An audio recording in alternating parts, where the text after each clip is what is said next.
Hello and welcome to the Lenko show. This is the podcast to listen to right now, right here, today. This is the podcast to listen to if you are in search for some form of inspiration. I am going to be speaking to one of the most incredible coaches, most inspirational guys that I know. And his energy, if you're listening to this first thing in the morning, his energy is going to pick you up and drive you through the roof. I did ask for him to send me a list of things to introduce him with. I know him quite well already, and I'm actually quite nervous about this today because I'm going to be speaking to essentially my head coach, my boss, someone who I play for, admire greatly, and I get to ask him a lot of questions today. So the person who I'm going to introduce to you is Jason Scott, and I'll tell you a little bit about Jason before we bring him in. He's been coaching for 16 years. He started at Loughborough University, same place as me, helped set up Tamworth Phoenix, the American football team, moved to America, where he coached at Endicott, then Mississippi State, before coming back to Tamworth, winning a Brit Bowl, which is huge. That is our national championship, our equivalent of the Super Bowl. Then he was hired by the University of Nottingham to run their American football program. Yes, we do that in universities over here. He was also named Great Britain head coach back in March last year at the start of COVID. Brilliant. He graduated from Loughborough University in Sport and Exercise Science. He's in the British University Football Hall of Fame. Unfortunately, I'm not. He's the first British coach to coach in a Power 5 game, and that is a big deal, by the way. He's coached several NFL free agents and draft picks. He's got another one coming up on the way. This one's a big one, especially for anyone associated with British American football. One of his athletes from Nottingham, Ayo Oyalola, has been named to the NFL International Development Squad this year, so he coaches top-notch guys. And I can vouch for this. Even though I don't play defense, I don't play on that side of the ball, he will squeeze every ounce of juice there is out of anyone he comes across. A couple of other key things to note. He likes long walks on the beach and dogs. So, I mean, who doesn't? I think you're a bit weird if you don't. But anyway, there is so much going on. There is going to be so much great stuff coming out of this podcast. We're going to dig as deep as we can into Jason, find out as much as we can about his life, his experiences, what's got him through to where he is now, and pretty much his key ingredients, his key tips for excellence, leadership, management, being at the top of your game. And I think the biggest thing, and one of the biggest traits that I would say he's amazing at, is getting every single drop and ounce of juice and energy out of anyone he comes across. So please, please, please sit back, listen, take notes, and enjoy the show. So Jason, welcome to the show. I've just read off your introduction there, which is pretty impressive, if I do say. I've got to try and do this now without like sucking up or kissing ass or anything like that, because otherwise that looks really bad. Yeah, well, I mean, we've known each other for long enough, so it's just a chat between two mates about football, about coaching, about life, about just being excellent. Hopefully, I can give you some takeaways, some things that you might not have already known. I mean, we've known each other for what, 8 years, maybe? Yeah, I think so. I think just as you left to go to Endicott, to go to the States, I think that was pretty much as I started playing football at Loughborough. Yeah. I think. And then the first time I met you properly, because I know we spoke when I was trying to get over to America and play. And then the first time we actually met was when you came down to Tamworth, and I was like, oh shit, that's Jason. And you were like running around high-fiving everyone, like getting everyone juiced up and energized, and that was it. To be fair, it's been a beautiful 8 years, hasn't it? That's me. It's kind of coaching is many things, but I think coaching more than anything else, it's a sales job, and you need to be the mirror and the conduit of what people want from you. And if you're, as a coach, you're positive and you're gregarious and you're there and you're unflappable, I think that goes a long way. And you just need to be open to the players picking up what you're putting down. And I think that's a big part of my strength, is the salesman in me, the used car salesman, if you will.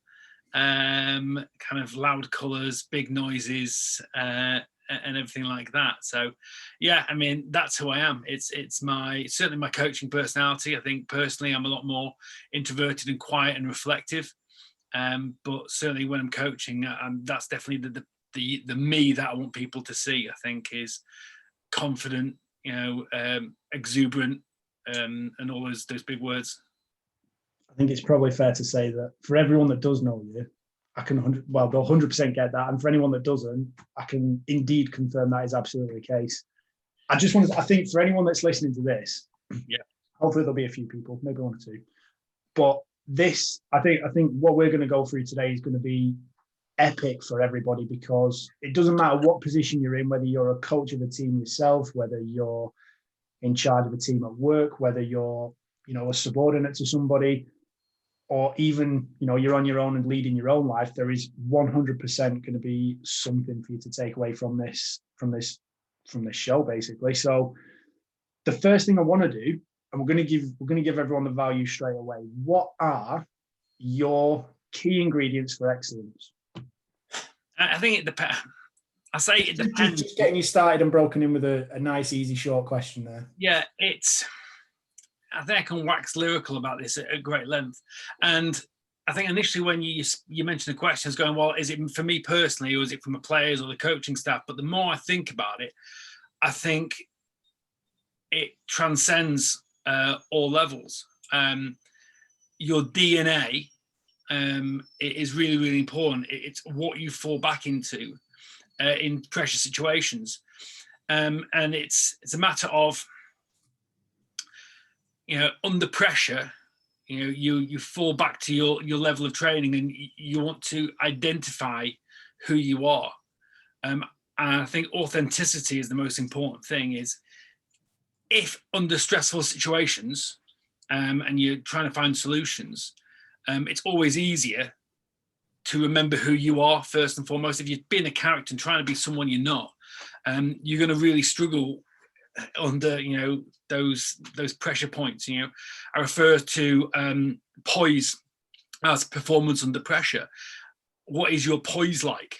And I think authenticity is really, really important.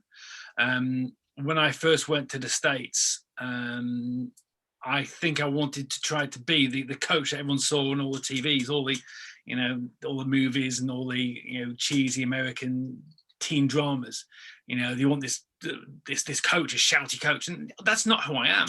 And as soon as I realised that the players got as much from me being the British guy with my own experiences, they got a lot more from it. And now there's some guys on that team, Kevin Egan, it was a phenomenon at Endicott College. He was possibly the best player I've ever coached directly.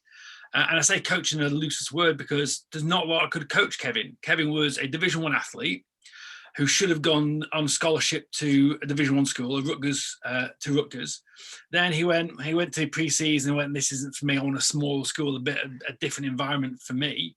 Then he went to, I think, Merrimack or University of New Hampshire, somewhere like that, like a division lower FCS school. And they said, still not right. But so he ended up at Endicott College, where his brother was. That small school environment was much more suited him. This is a highly recruited athlete at the top of his game. There's nothing I could have coached Kevin. There's nothing I could have taught Kevin. All I had to do is manage him. And I think, again, during those pressure situations where he was getting frustrated on the field, I could just relate to him and just say, look, just calm down, just chill out. It's all good. So being true to your authentic self, I think, is really important. And in that is honesty with the people who have put their trust in you, your players or the people who work for you trust you to make the right decisions, and they'll come to you for inspiration or answers or ideas. And I think that honesty whether it's a job appraisal or how they're playing, is really, really important. It's the hardest part of the game for me, is to relay information that's negative, really. I think it's hard for a lot of people. And again, by being authentic, by being who you are, by not putting on an act, it allows you to empathize a lot more. I believe in the belly, not the back. If I'm going to give you some feedback, I'm going to do it to your face. It's going to sting for a little bit. Depends how you take it, I guess. But I believe that to being honest and being authentic is really, really important. I think, again, being part of a team is important. I don't consider myself, although I'm the head coach or defensive coordinator or a guy in a senior role, I'm as much as part of a team as anyone else. American football, for those guys, those people who are not familiar with it, who's listening, there's the offense, there's the defense, the special teams. And I think there's the fourth part, which is a sideline. I think everyone in every single play should be exhausting themselves and should be trying to find a play to win, because in any given situation, only 11 people can be on the field at the same time. Meanwhile, there's a lot of people waiting for their opportunities on the sideline. What are you doing to get better?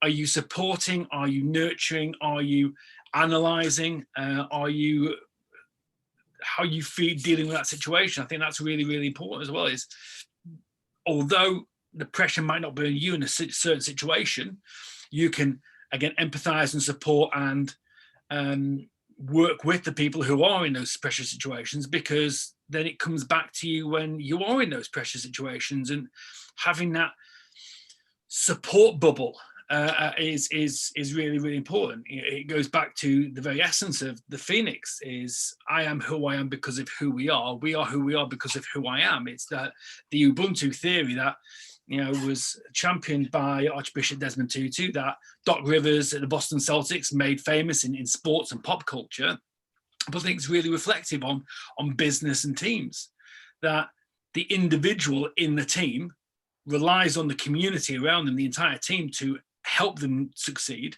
But on the other side of that, the team needs that individual and their individual expertise to allow them to be successful. And I think that's really, really important, appreciating the individuality whilst embracing the team. Team players are really, really important to me. Honesty, as I said, is really, really important to me. And I think about the attributes I'm looking for when I'm recruiting young student athletes. My other hat is I'm the head coach of the University of Nottingham, and at the moment I'm deep into recruiting student athletes for the next academic year. Even that may or may not occur. Yeah. I'm like, and they message me and say, "Oh, coach, you're looking for a quarterback, you're looking for a running back, you're looking for a wide receiver." Now I'm looking for a competitor. That's what I want. That's all really athletes really want. They want to be able to compete. And if you're driven and you're motivated, and you want to compete and you want to be the very best version of you that you can be, I think you're going to be successful, and I think I can work with you.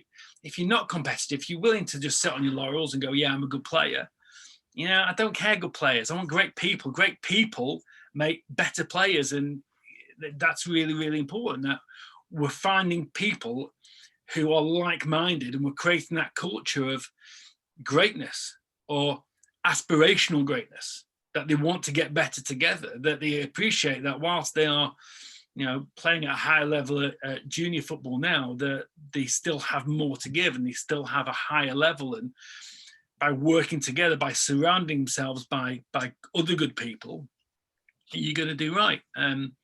I think another part that's attached to this, and I'm just kind of vomiting kind of a stream of consciousness as it kind of occurs to me, but integrity. I think my definitions of integrity, again, something I look for a lot in my players and my coaching staff and the people I work with, is it's easy to do the right thing when people are watching you.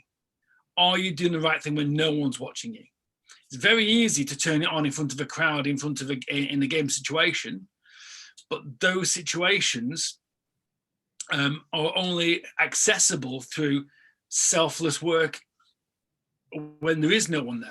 Now, when you're by yourself in the gym, well, you know, especially in these COVID times, where no one can see you going to the gym. It's not like you're going into the gym and picking up a load of heavy weights and putting it down for the benefit of everyone in the room.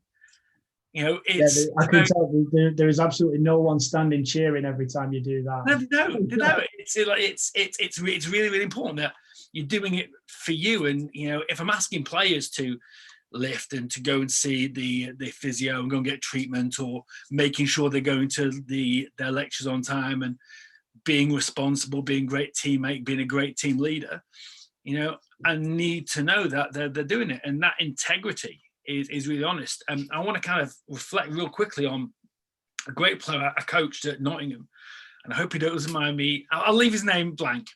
It was my first year there, and I made this big kind of emotive speech about integrity and about honesty, about authenticity at the start. And he came up to me maybe a month or two into the season and said, "Coach, I've messed up. I was arrested the other night for trespass and criminal damage." He's into graffiti, he's into like that kind of that culture, and he was arrested by the British Transport Police at Nottingham Station by tagging and stuff. He said, "I can't make practice. I've got to go and do this and do that and the other." I said, "Well, I really appreciate you telling me that. I can't. You've let yourself down, you let your teammates down because you're not able to practice and to play and participate in this game." So we had a chat, and he was really honest with me, and he took his. We agreed on a one match suspension, and he ended up being a captain the following year and year after, because he did the right thing and he owned up to it. And that's the sort of team, the person I want, admitting that when you've fucked up, say, "Look, my bad." I'm a big fan of going when players go, "Yeah, coach, my bad." Yeah, you're bad. Whose bad do you think I thought it was? You're the guy who missed the tackle. Yeah, of course it's your bad. But owning up to the mistake, not making excuses, I think is really, really important. And to again, not in the belly, not the back, confront those difficult conversations, have those difficult conversations. And whether you're giving the bad news or receiving the bad news, be emotive, be emotionally intelligent, and understand that, it takes a lot of courage for, to be in that situation. And I think that integrity is really, really important to me. Again, one of the things that we talked a lot about at Tamworth that year, where we won the national championship, was doing the invisible to achieve the impossible. Doing the things behind the scenes. I think sorry to break you off there. I think I spoke about that in one of the first podcasts. As like, I remember the morning of the game. Yeah, I remember. Yeah, we'd been out. We'd done the walkthroughs in the car park. I think some of us with a mug of coffee in our hands. And then I think we all went for a team breakfast after that. And you mentioned about seeing the invisible. And I think I remember just sitting there confused, thinking, what is he talking about? Until you actually explained it. I think I was somewhat baffled and confused by that. Well, like a lot of things I speak in riddles, but they have a meaning somewhere. Yeah. Well, we will come on to that in a bit, because I have got a few questions that I do want to ask you about that kind of stuff. And so that kind of like what my DNA is. I think I've touched on some things, and I'll kick myself later when I listen back and things I wanted to say. But integrity, honesty, being selfless, acting with integrity, all really important for me. So one of the other things, before we got onto this podcast, I spoke to you about writing the book of Jason. Yeah. And basically, I'm doing it for you right now. I'm taking all these notes. I'll just send them to you afterwards. By the way, if anyone wants to buy the book of Jason, we'll make sure you get sorted out with that later. So I do want to recap a couple of things that you've said there. You mentioned about, one of the qualities is being a top competitor. Mm-hmm. I would probably class myself as somewhat competitive. Like I care about winning a lot. No, I think you are competitive because you care about winning, but you care about the team's success. because you're selfless. You exhaust yourself and you demand the best of your peers as well, and you'll hold them accountable, not in an aggressive way, but you'll make sure that everyone is on your level, and when you've got a team of people doing that, holding people accountable, playing at the right level, the fakes get found out. Yep. And we've had, certainly during my time, we've had some guys who've come down to practice at Tamworth and realised that this is more than I've bargained for. I can't hold up my end of the bargain, and I'm off. So the last 2 or 3 sessions, they can't hack the pace or the dedication or the accountability that's given to them, and they don't last. 100%. What I want to ask is, do you think that being that competitive as an athlete, or as much of a team player and being as selfless as that and caring about winning so much, does that make it easier for you as a coach to then be honest with the player? Because I know there's definitely been times where I've done something on the field and thought, right, okay, and I've just kind of like looked to the sideline, and then there'll be you or Dan or someone standing there, and I just think, look, you don't even, you can just give me a look and I already know. Yeah. I already know. But does it make it easier for you to have those conversations with people if they're of that mindset? Yeah, because I think, again, it goes back to the honesty and the integrity and the authenticity. I'm very clear about the standards that I expect. And it's really funny that my defensive walkthroughs and certainly my scout periods are notable because I'm very particular in the way we do things.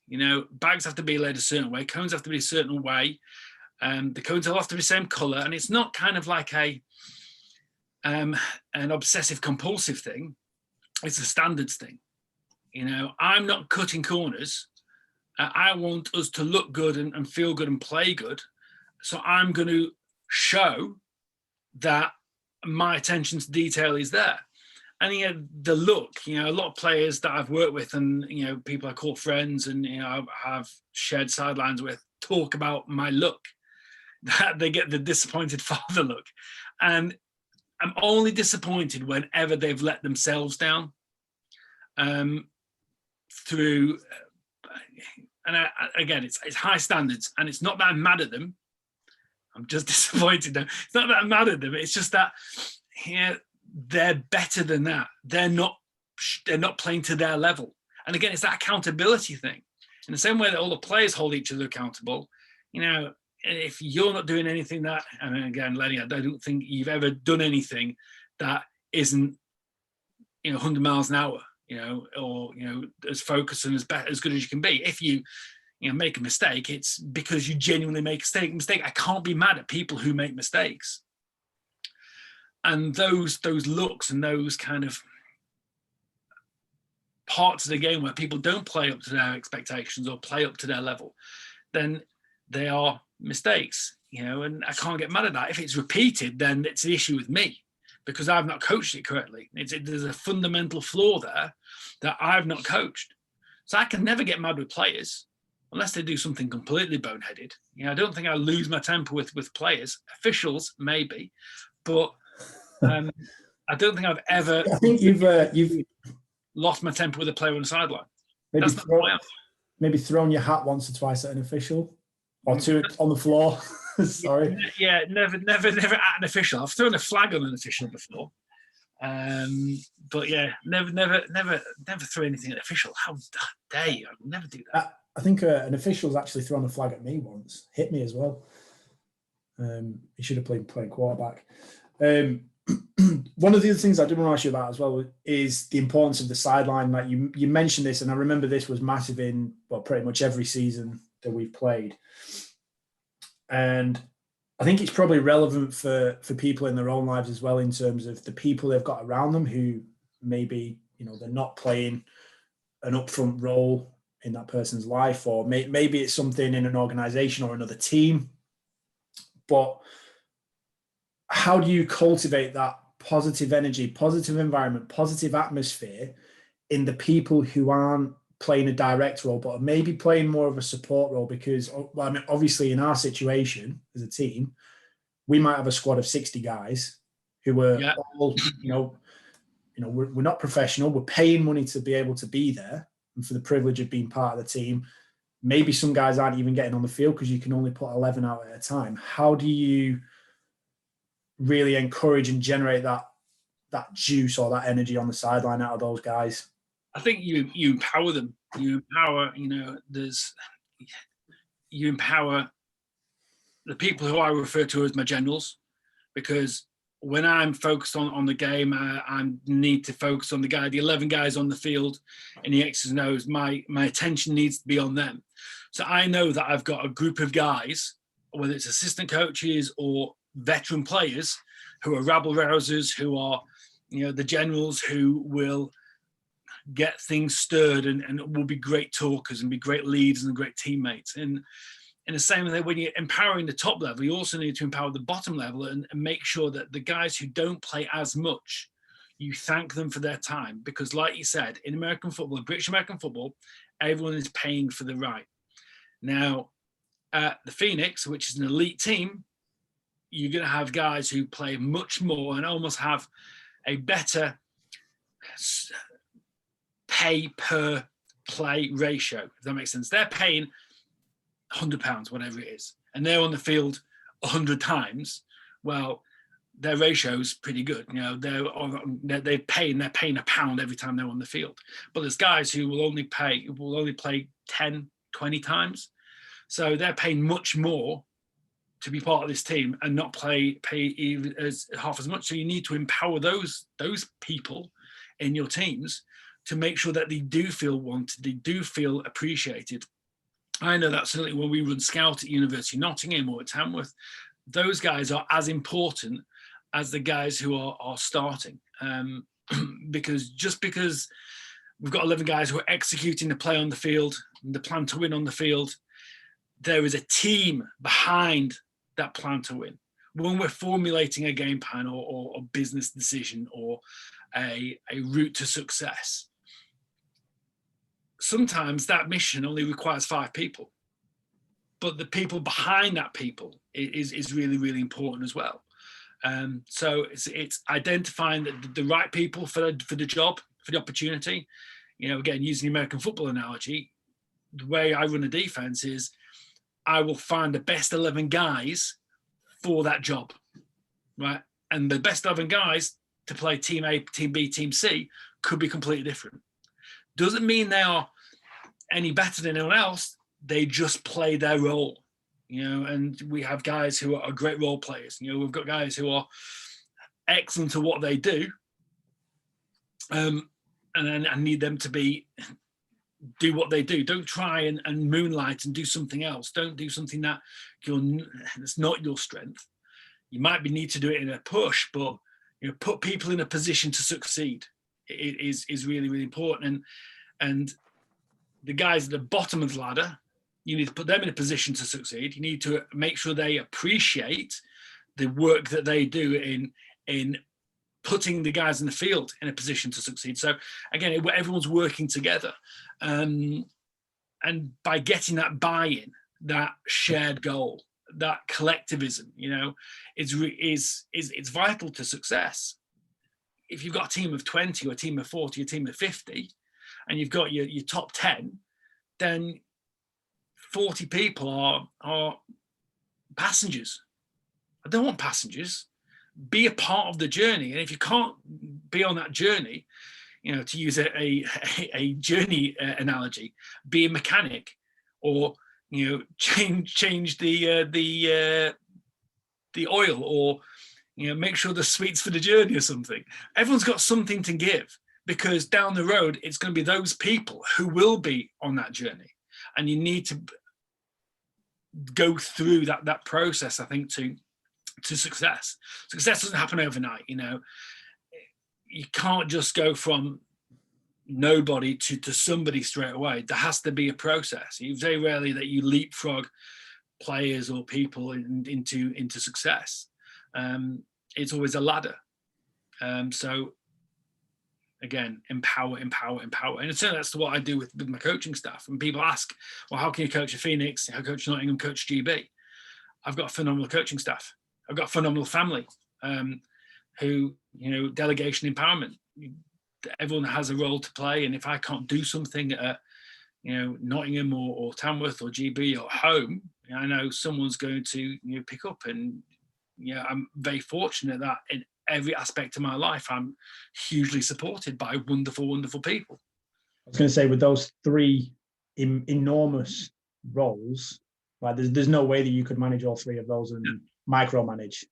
No, I just again, it's all about getting the good team around you, and I spend a lot of time and hiring my staff. And there's no accident that some of the guys on those journeys with me are on all three teams, because I value them and I can trust them. I think that's really important. Going back into that DNA is, can I trust you? Do I know you? Can I trust you? Are you able to do the very specific job that I need you to do?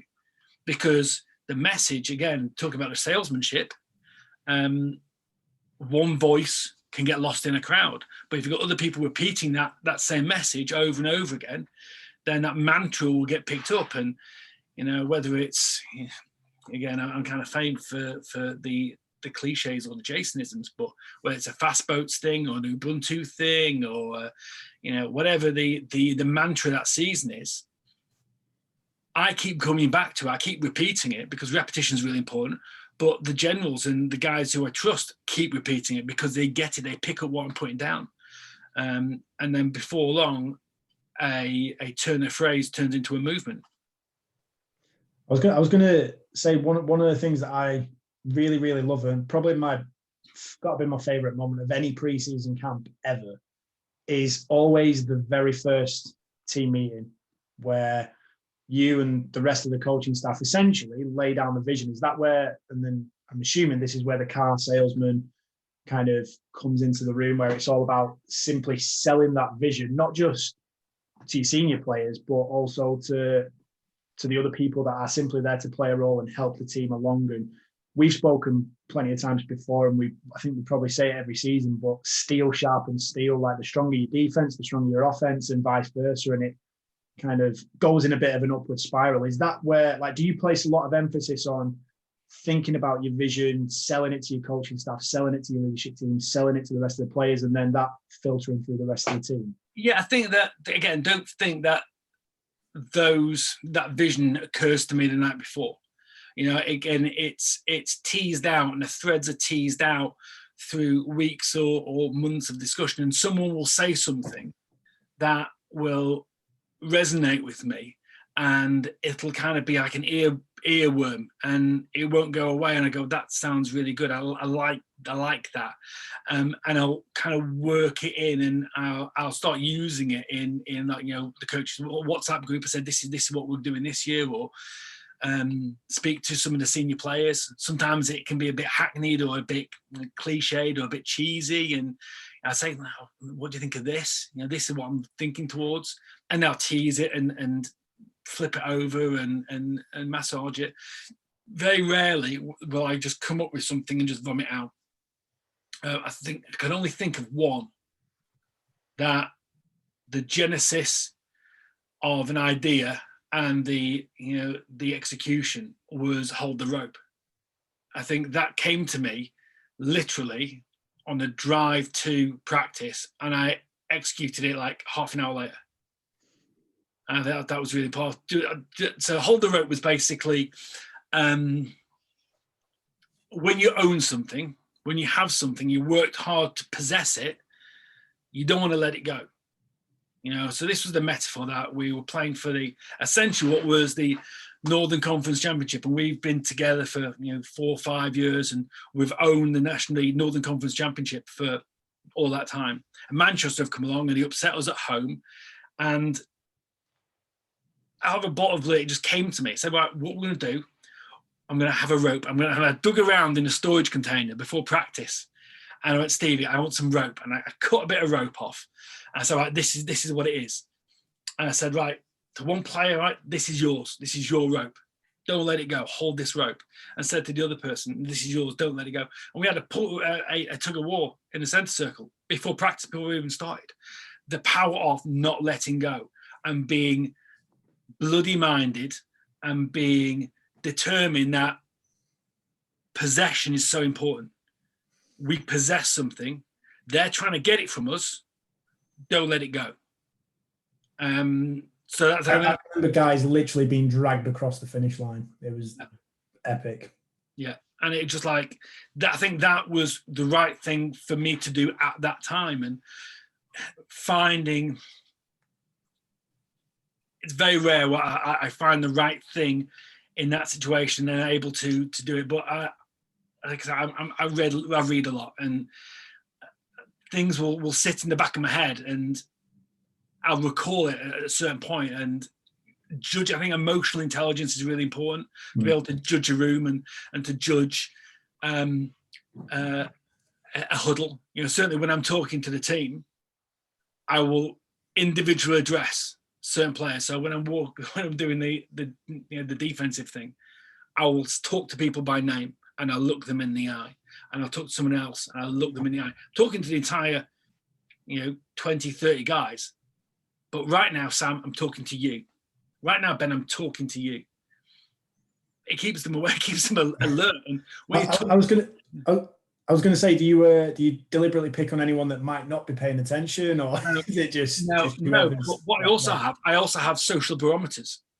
So whilst I'm scanning to say who I'm going to pick on next, I'm always glancing at the people who either kind of get turned off by that rah-rah stuff, who get over-railed by that sort of stuff. I've always got a handful of guys who are my barometers of how people are feeling. And I think if I can get that person into a state of arousal, and that person, nodding and smiling, and that person engaged, then I've got the room, because a lot of people will buy it. Who is most resistant to that salesman pitch? Because a lot of guys have heard it before. I mean, I've looking at a Tamworth team, and there's a lot of guys who had me as a coach at Loughborough, had a coach in Nottingham, have been with me a long, long time. And some of them have heard the same thing many, many times. Certainly heard me wax lyrical many, many times. That's why I always change it up and understand that what works for one won't work for another.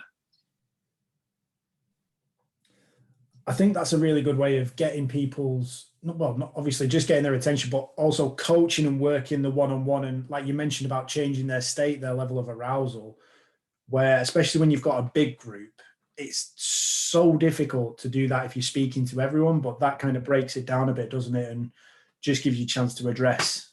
Gets back to the empowerment thing as well, doesn't it? I mean, when you're empowering, you're talking to a team, and I will, again, pick out guys who don't necessarily play a lot. One of the questions I will often say, who's going to make the play today? Who's going to be the difference maker? Is it you, Stephen? Is it you, Ash? Is it you? And I'll go down even the guys who only have niche roles or important roles, but kind of special roles carved out for them. Are they ready to play? Because you're only one injury away from throwing someone in. So that's really important. One of the things that you mentioned at the very beginning was about who you are when the pressure's on, and what you fall back on when you're under pressure. Are there any particular situations that stand out to you as being either particularly stressful or particularly difficult to deal with as a coach? Is there anything that really sticks in your mind? I think that, again, it's all about emotional intelligence. It's be able to read a room, and if a team isn't playing well and they're pissed off, there's no point in yelling and shouting and screaming. You just want to relax. I mean, there's two examples I can think of. One was my first season at Nottingham. We've beaten Nottingham Trent twice in the regular season, and they came to us for the playoffs, like the quarterfinals. And we'd had our way with them both for the first two games. And in the playoffs, things weren't going our way. And you could see people started arguing with one another. Things were starting to turn nasty because everything was so smooth. And I just said, look, just relax. Just relax and have fun. It's football. Nothing's changed. You know, it's still the same game. It's still the same team we played twice before. You're still the same players. The only difference is you're putting undue pressure on yourself. Just relax, relax, and play your game. And then we turned it around and scored 2 quick touchdowns in the third quarter and began to turn the screw, and people started having fun again. And what was particularly notable in that situation is one of the players came up to me at the end and said, if that had been another coach who had worked with him previously, it would be yelling, it would be screaming, it would be throwing the proverbial, tea set across the room. Understand that people are mad, people are frustrated. There's no point in pouring more frustration onto them. Understand the situation, just chill out. You're good players. I've seen it time and time again that you'd be able to execute under pressure.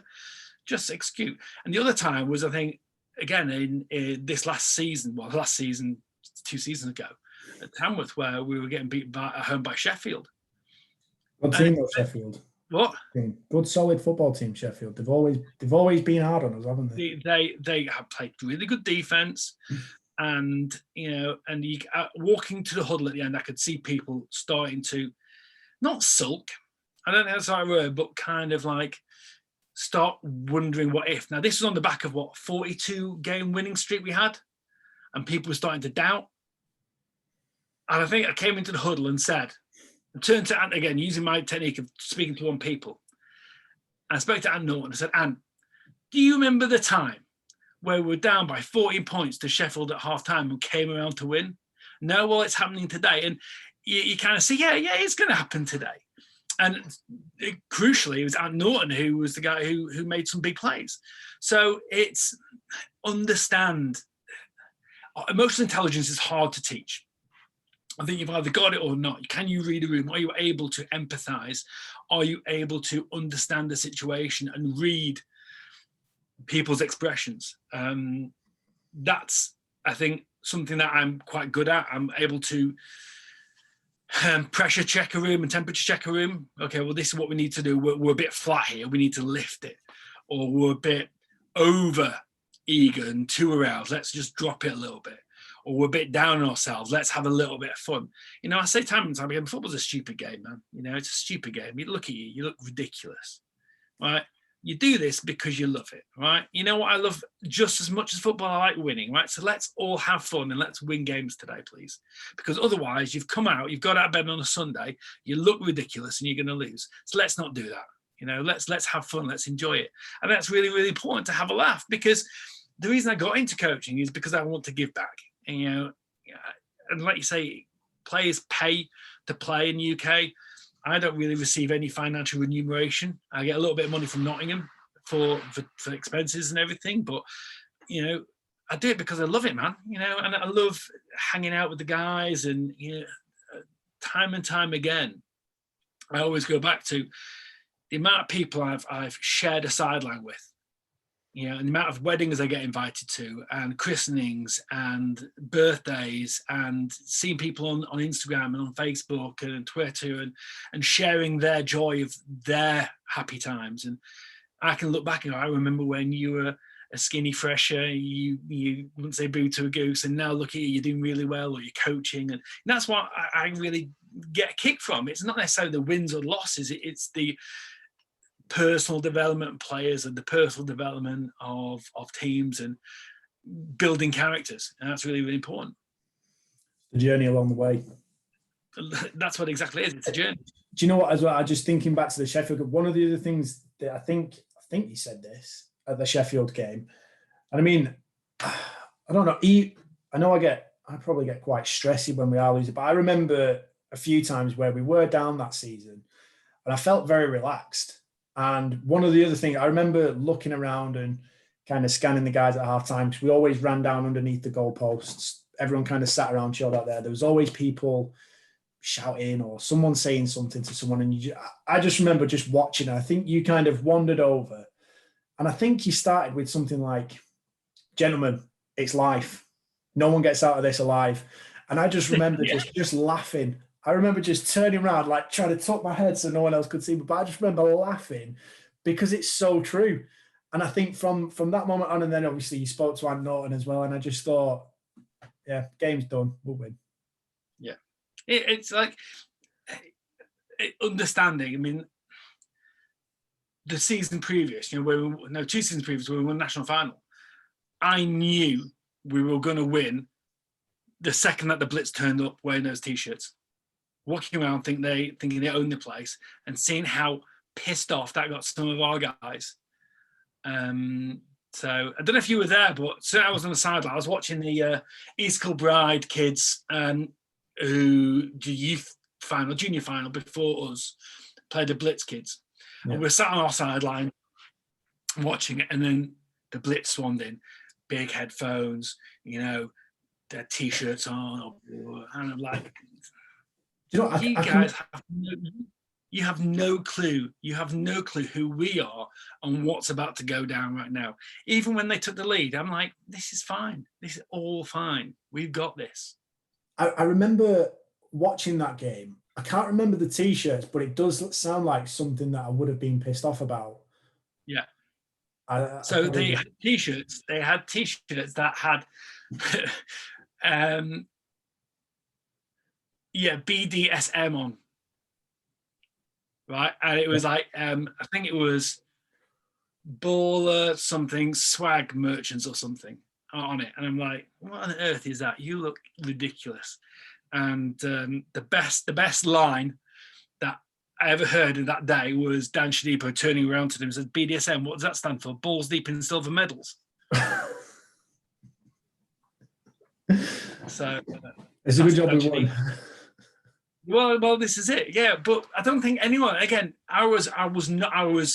Again, you talk about entering a state of arousal and entering the zone. I was in the zone that day, and there was nothing that could sway us. I think I was so confident in the team, about our atmosphere, the walkthroughs that morning, speaking to the team at breakfast, the atmosphere in our locker room, the atmosphere in the team all season.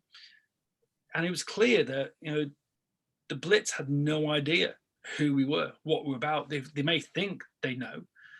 And the T-shirts we had made afterwards, they don't know. No one knows. No one knows what we're about. So that was big for me. I think one of the things that we will go back to that national championship winning season, because there are so many good coaching elements and bits of inspiration we can take from that. But one of the things that I remember, I've discussed this with Ben Burslem. Yeah. Who, most people listening to this might not know him, but one of my teammates, Mank, loves Man United, top kid. And I remember we had a really, really good chat one time, probably given him this somewhere, but we were speaking about... Sitting at Limb Services, probably. Right. We were speaking about your ability to say the right thing at the right time. And I think we've just covered a few examples there.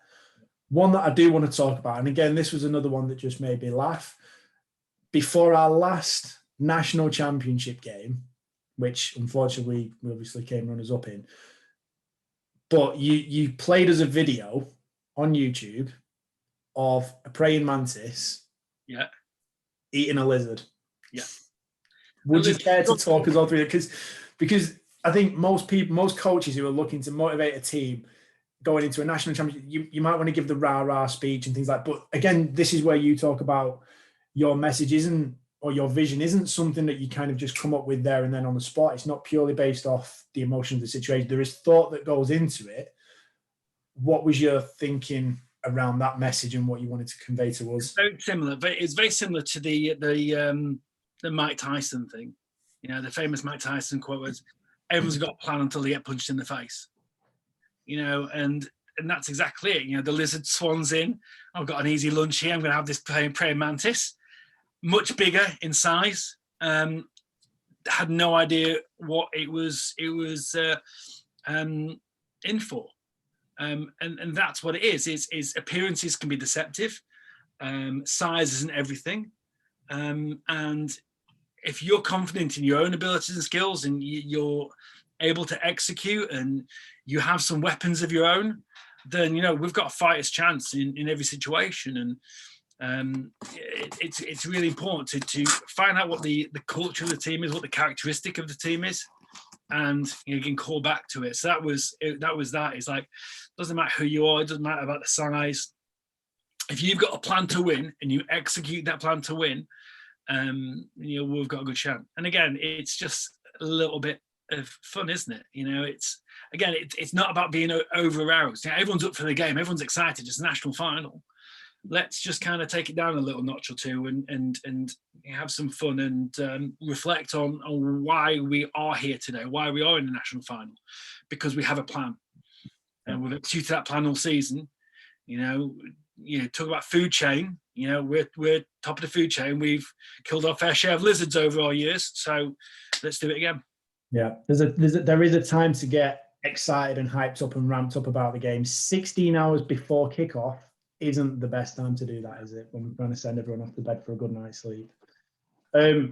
So talk us through the lead up to that national championship. So the season before the national championship season, was that your first season back at Tamworth? No, it's the second. So the first year we went and we were runners up in the north, and we split the series to East Kilbride. We beat them at home, lost to them away. We went for the field goal. We played for a field goal at the end, East Kilbride. And we split that series. I think we lost again another game. Did we lose another game, or was it just one? I think we must have dropped another one. Oh yeah, we lost to Sheffield. Yeah, we did. We lost to Sheffield. So that was the first year, and then second year the first game we played was up at East Kilbride. And East Kilbride have had a number for a number of years, and we went there and we put 50 points on them. I think their fourth player from scrimmage was an Al Jarvis pick six. And I thought, this is where we're going to get real.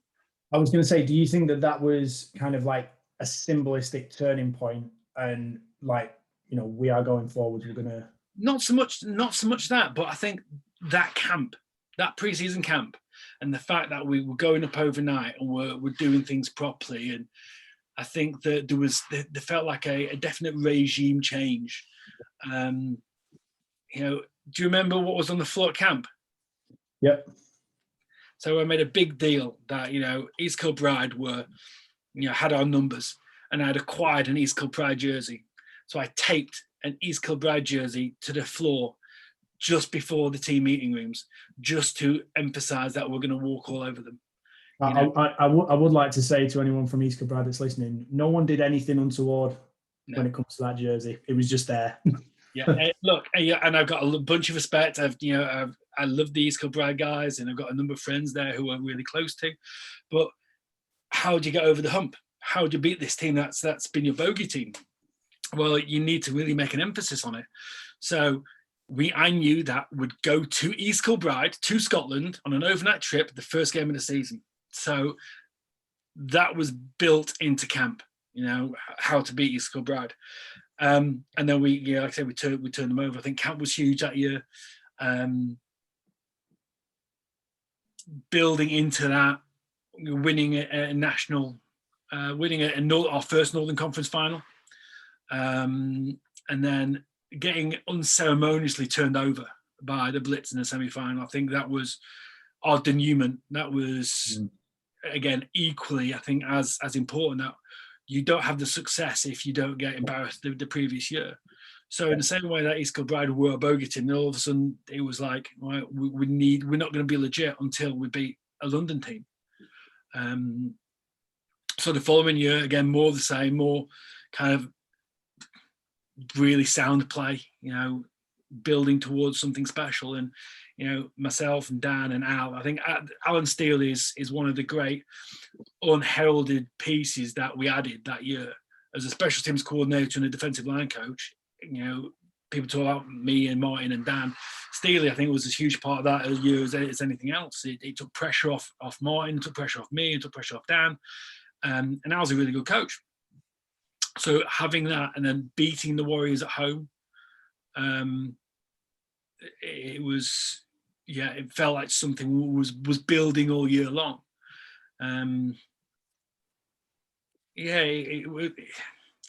it's always been, a process, and I'm a big fan of processes.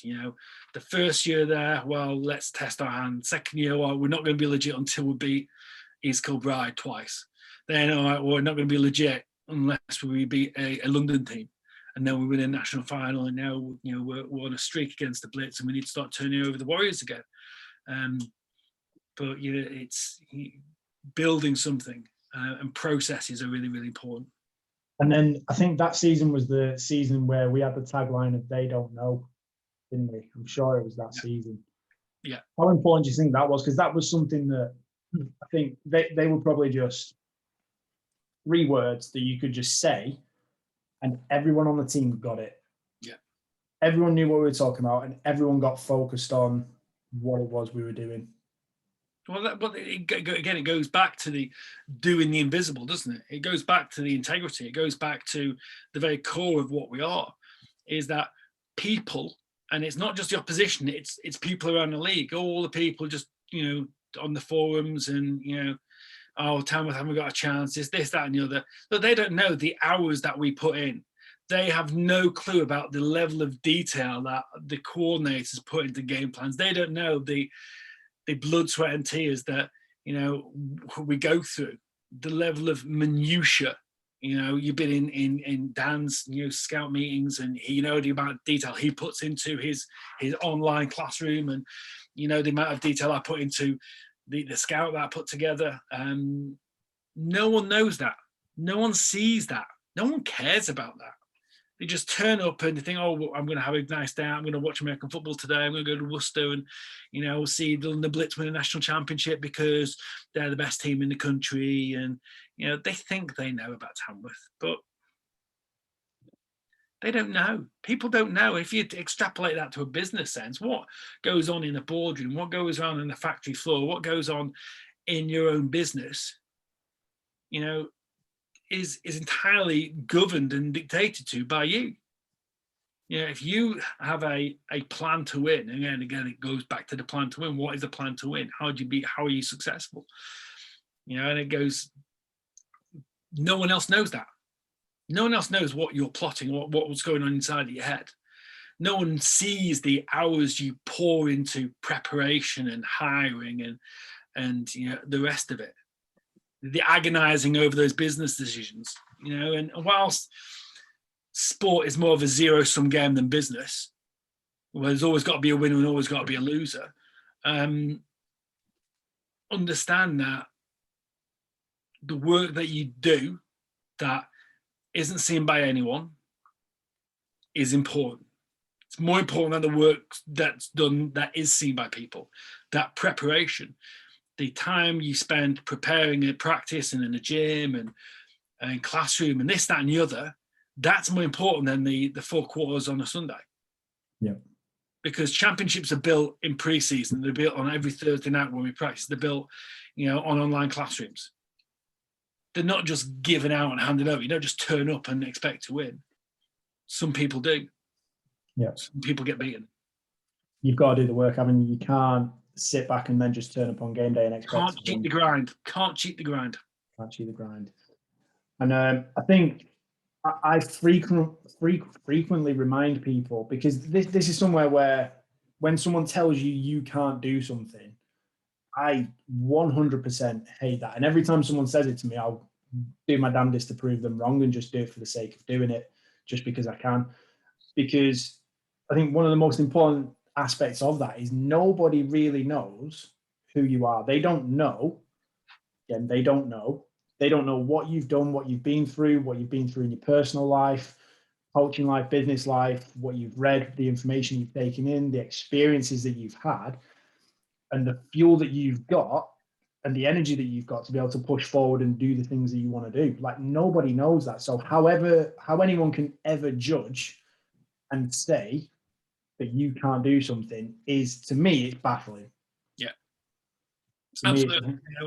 I've done some crazy things during my time of coaching. I, coaching the States for 5 years.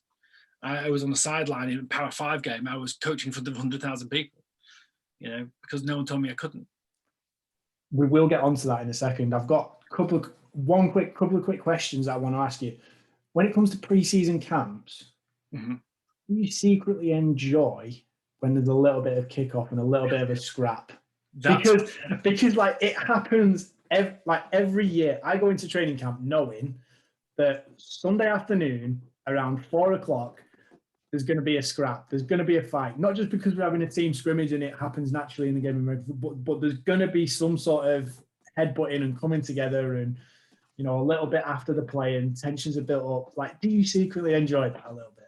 Yeah, because camp doesn't start until that happens, and it happens every camp. And my first experience of a proper camp was when I was at States, when I was at Endicott College, my first year, and it was one-on-one pass rushing. It was Kevin Egan, the aforementioned Kevin Egan, who is a phenom. Again, Sean Gaffney, who was our right tackle, who was like nasty and pissed off, and you know was a real good player. And you know, there's a bit of holding, a bit of cheap shots, and they went at it. And I'm like,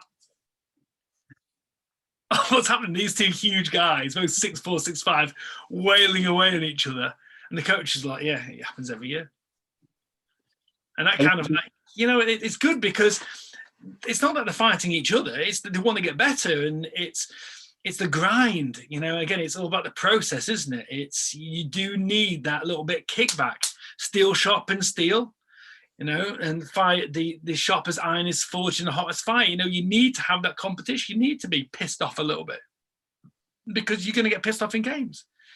You know, and as long as people shake hands afterwards, yeah, it's all good. Well, it's always ended all right, hasn't it? My second question, again about training camp, is what actually goes on in your classrooms? Because I only ever have it from the offensive side, where we're kind of like, we go to a very nice boarding school. It is a nice place, and you know, everything's well laid out for us. We're well taken care of, and we've got good classroom facilities. We go and sit in a room as an offense, and Dan is a very calm, relaxed, kind of quiet, methodical guy. So our meetings are very much like just everyone sits down. We could have a cup of tea. We could probably have our slippers on and a dressing gown and, you know, listen to what each other is saying, have a really good chat and a conversation. And then from across the hall in another classroom about 3 doors down, it literally sounds like tables are being flipped, chairs are being thrown around, you're slapping each other, you're having fights. I have no idea what's going on, what actually goes on in your classroom sessions, and why is it, where's the noise coming from? Why do you initiate that amount of energy? Because that's what we are. We need to be, I think defensively, we need to be high energy. You know, we pride ourselves. So the moniker we've given ourselves is Project Havoc. So we pride ourselves on creating organized havoc everywhere we go and whatever we do. And I will recreate stressful situations in classroom for the players. So I'll throw, not literally throw, I go out, what's the answer to this? I'll put something up on the board and I go, okay, what we're doing here? What's the situation? And we'll ask it, but even better than that, asking the question, I'll get the pen and go, right, show me, put yourself in that situation. And, you know, there's kind of like, it's a bit of a zoo-like atmosphere where, you know, I say, right, we've got to get 7 questions right before we go to lunch. You're not leaving until you've got 7 questions. And you can see you'll get a rookie up there who's kind of tentatively drawing really small X's and O's. I can't see it. If you, that's the thing. If you draw it small enough, no one can see it. Yeah. So and you go, right, I want trips K-gun plus versus angle away flush, and you give them all this information. You can see them stressed out, and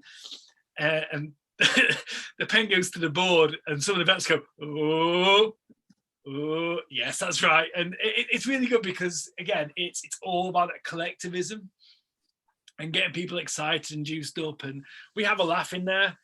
It's exactly how it is on game day. It's a bit boisterous, it's a bit wild, it's a bit crazy, but that's how I coach. I want to coach with great intensity, with great emotion, with great feeling, with great passion. And that's not just on game days. That's every single time we're on the field or we're practicing or I'm doing the scout period or I'm doing indies or whatever I'm doing. That is who I am. That is what I'm doing as a coach. It doesn't matter that we're in a classroom in a very prim and proper private school, boarding school, you know, with, you know, pictures and posters and very quaint, genteel views. Everything we do is with passion, with great purpose. So one of the other theories that I had was it's just a way for you to all try and keep Anton awake. Yeah, well, that is another thing. That is another thing. I find it incredible that he's able to fall asleep in his meetings. Well, sometimes he misses morning sessions. He just stays in bed. What is probably one of your worst moments as a coach? I think anytime, it's not necessarily losing, it's the feeling of letting people down. That, as a coach, my job is to put people in a position to succeed. And when they're not in a position to succeed, when you take your eye off the ball and believe your own hype a little bit too much, and don't do the due diligence, or you misstep or misdiagnose something or misread something, and as a coach, you're not out there. Now, I'm a firm believer in players win games, coaches lose them. I give bad information or don't prepare teams correctly. I think the big example of that is Copenhagen away. Where we went, we thought we were something good, and we got absolutely turned over in Copenhagen, and I took that really personally. I was annoyed at myself. I was frustrated. It's not a nice feeling where you want the very best for people and you don't allow them to succeed. And the other one I think was Brit Bowl 32 in Leeds, where we lost against the Warriors. I think we could have and should have won the game. We didn't. I think I over prepared for that game. I think as a reaction to Copenhagen, I put too much preparation. I think we got paralysis by analysis a little bit too much. So again, I don't think I put the players in a position to succeed. And that's the worst thing, is knowing that something bad's happened and it's my fault. Not the guys on the field. I can't fault the effort because everyone's there, everyone's working hard. No one wants to lose. But if I give them bum information or don't prepare them correctly, then it's on me. And that's why I can never get mad at people who, have technical flaws, because it's on the coaching staff to coach that out of them. Yeah. See, I can't comment on that national final because I was personally unavailable. Yeah. What did, obviously two very good examples there with the Copenhagen game and that final. What was your process like in reflecting and learning and understanding what you can take from that and how you can use those experiences to either avoid it or do it differently next time? I think I always allow myself some what I call hippo time. Right. So my hippo time is where I wallow in self-pity. Right. And it's an evening or it's a day, and I'm familiar with hippo time. Yeah, and I sulk. Right. But as soon as that hippo time's over, that's it. I'm done. And right, okay, how do I learn from it? Let's watch tape. Let's analyze and critically review every process, and not overanalyze things, but certainly think about the processes where we went wrong. It's like reading a route map, isn't it? You get lost along the way. Well, should I have turned to take a second left and a third left? Is the route I took correct? So you need to reflect, but not get too critical, because the route you took felt right at the time. So there must be a reason behind you doing that. Well, what was the thought process? If you can justify that, then it's fine. So that's I think that's my process really, is it's review, don't overanalyze, don't overthink it. It was right at the time. Why was it right at the time? Could you have done anything differently? Do you think it's important to get the emotion away from that review process? Have that hippo time where you do go off and sulk, have a tantrum, kind of sit around in a bit of self-pity, maybe for half an hour a day, whatever it is. Get that out of the system so that you can then critically reflect Yeah, I get it. I am hyper competitive, but not just for me. Again, it goes back to, I put people in a bad situation. I hate that. I hate hurting others. Football's a team game. My decision reflects on the entire organisation.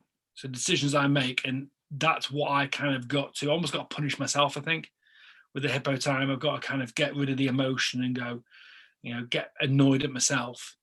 And I know full well that no one blames me or even, know that I'm going through that process. But to look at it in the cold light of day, one of my great mentors, Bobby Holmes, who was my defensive coordinator at Endicott, said it best. Look, as long as the sun comes up tomorrow morning, everything's fine. You can't get too high or too low, and that's kind of my the way I review things is I'll have a sulk for that evening, and then tomorrow morning, as long as the sun comes up, I'm all right, and we can watch tape and we can review things. And in that kind of, probably term it as, well, obviously you termed it hippo time, but in that grieving process, is that where it's very important to have very, very understanding, caring people around you to look after you, leave you alone at the right time, say the right thing? How important is that family environment in that situation? Yeah, it is. But I think people just kind of know that, just to leave me alone a little bit. I didn't go out after the Copenhagen game and the national final because I was annoyed, and I think I would have been terrible company, to be honest. And my roommates just left me to it, which is what I wanted. I couldn't have shown my face really, because I was embarrassed. For me, not for anyone else. So yeah, I think that certainly the coaches and my trusted generals know me well enough. They'll check on me, send me a text, and it's fine. I want to move away from bad experiences now. Bad times. I want you to. I mean, what's really good? What's really good though is that is also a fuel, because I don't lose many games. We don't lose many games. Those memories cut deep. And so make sure that you learn from those mistakes, and and it's all good from there, isn't it? Yeah. Yeah, I do remember after we got beat by Copenhagen, I did go out that evening. I remember pretty much my entire evening was probably walking around Denmark, trying to find people, or talking. We were all just talking to each other about how we're gonna go and do this, we're gonna go and do that. When we play these, we're gonna do this. And I think a little bit in that same sense that you said there, using that as fuel to the fire and using that to kind of stoke you up, get yourself in the right mindset and prepare yourself for the rest of the season. Because I have no doubt that for every single one of us on that day, I mean, we all felt that loss pretty big, but that was a huge learning curve for us. I think that was our first game in European competition against one of Europe's very, very good teams that were like halfway through the season, and that was our first game. And as bad as it was, I think, for myself, putting that into perspective and framing it that way to then use that for us going forwards in the rest of the season, probably helped us even get to another national championship. Yeah, absolutely. It's the adversity. It's victory is forged in the fires of defeat, isn't it? You need to really appreciate the bad times and the losses to really strive for the wins. Yeah. Looking back last weekend, I know Ohio State, when they beat Clemson, were particularly fueled by losing to Clemson this time last year. It's one of those things that, got a lot of memory, and if you think something's been wrong, not often in life you get a chance to make those wrongs right. So when you do, you want to make sure you grab it. Talk to me about some of the positives. Go through your time in the States and obviously how that started and then where it went and how it ended up with you being part of the coaching staff operating at one of the colleges that was number one in the nation. Weird, isn't it? A lad from Lancashire going to coach in Mississippi, the best team in the country at the time. I'd been coaching in. Hold on, sorry, just 1 second. Have they been number one since? No. Well, we know why. Obviously so not. There we go. I've been coaching 6 years now. I'm a firm believer in being the best version of you that you can be. You know, I'm not in this to be good. I want to be great. I want to learn. I want to grow. I want to be, make sure that I'm growing, but I'm able to put people in a position to succeed. So you get to a level in the UK, and I think your knowledge starts to stagnate a little bit, because outside of the coaching conventions where you get a handful of American coaches coming to talk about scheme or this, that, and the other, there was a finite amount of knowledge in the UK. As soon as you've spoken to the same 4, 5, 6 guys about a 4-3 or spread or whatever, you're plateauing. And I was getting too confident, too comfortable in what we were doing. It was like I wasn't excited. We're really successful at Loughborough. I was there for 6 years. I think we were 46-6 in the regular season. Went to 2 national finals. Tamworth had been promoted from Division 2 to Division 1. We had a really good season the following year, and then got promoted from Division 1 to the Premier League. So we were doing pretty well. So I sent out a bunch of emails out to schools in the US and Canada, on the East Coast primarily, just because it's easy to fly from Manchester and Birmingham and Heathrow to the East Coast. It's a lot cheaper as well. Logistics. And JB Wells got back in touch with me. He was at Endicott College. He said, look, I understand what you guys are going through. I've been to Italy before. I've been to Ireland before. I get it. I want to bring a touring team over. Can I come over and do some stuff? I said, absolutely. So we did the Griffin Bowl, where an all-star team of Loughborough and some Americans, 8 Americans that came over, because it was during the massive Wall Street crash. So it wasn't as easy to fly, and the pressure, money wasn't there. Played Tamworth, and we had a great time in Loughborough. Everyone went to Echoes, and everyone had a great time, and yada, yada, yada. They enjoyed that, so I went over the following year to do pre-season. I coached tight ends in pre-season, coached some great guys, and they got a real kick out of having the English guy around, and it was a real kind of opportunity for me to really see a proper Division 3 school, American college, how pre-season worked, how practice plan worked, how it all fit together. I had my ideas of where I was, and I think in that stage I was consciously incompetent. I knew what I knew, but realistically, and I use this phrase many times, in the UK, it was like building with Lego bricks to go and work on a construction site full size in the States. That's the equivalency. Is that I know some fundamentals about construction, how to build things and this, that, and the other. You can't do this, you can't do that. But when you go over to the States and see it for real, in the minute detail, you go, wow, okay, my mind's blown. So we did that, went back, put it out into action at Tamworth and at Loughborough. And then the Americans came over. We did the Griffins tour to Amsterdam, where 96 people went to Amsterdam and played the Amsterdam Panthers, which I think took about 5 years off my life because I organised it and my name was on all the insurance documents. So yeah, they liked me enough that JB said, "Look, come and work for me. Come over, and we can't pay you, but we come over and give it a shot." So I sold all my worldly possessions and went to the States and coached the defensive line. They liked me so much that they offered me a deal the following year. So I was there for another 2 years after that. And we were really successful. That Endicott team, over the 4 years I was part of it, we won 2 conference championships and 2 ECAC bowl games. I think we only lost 4 games over that 4-year period. So really, really successful team. And as a result, the successful coaches kind of get picked off.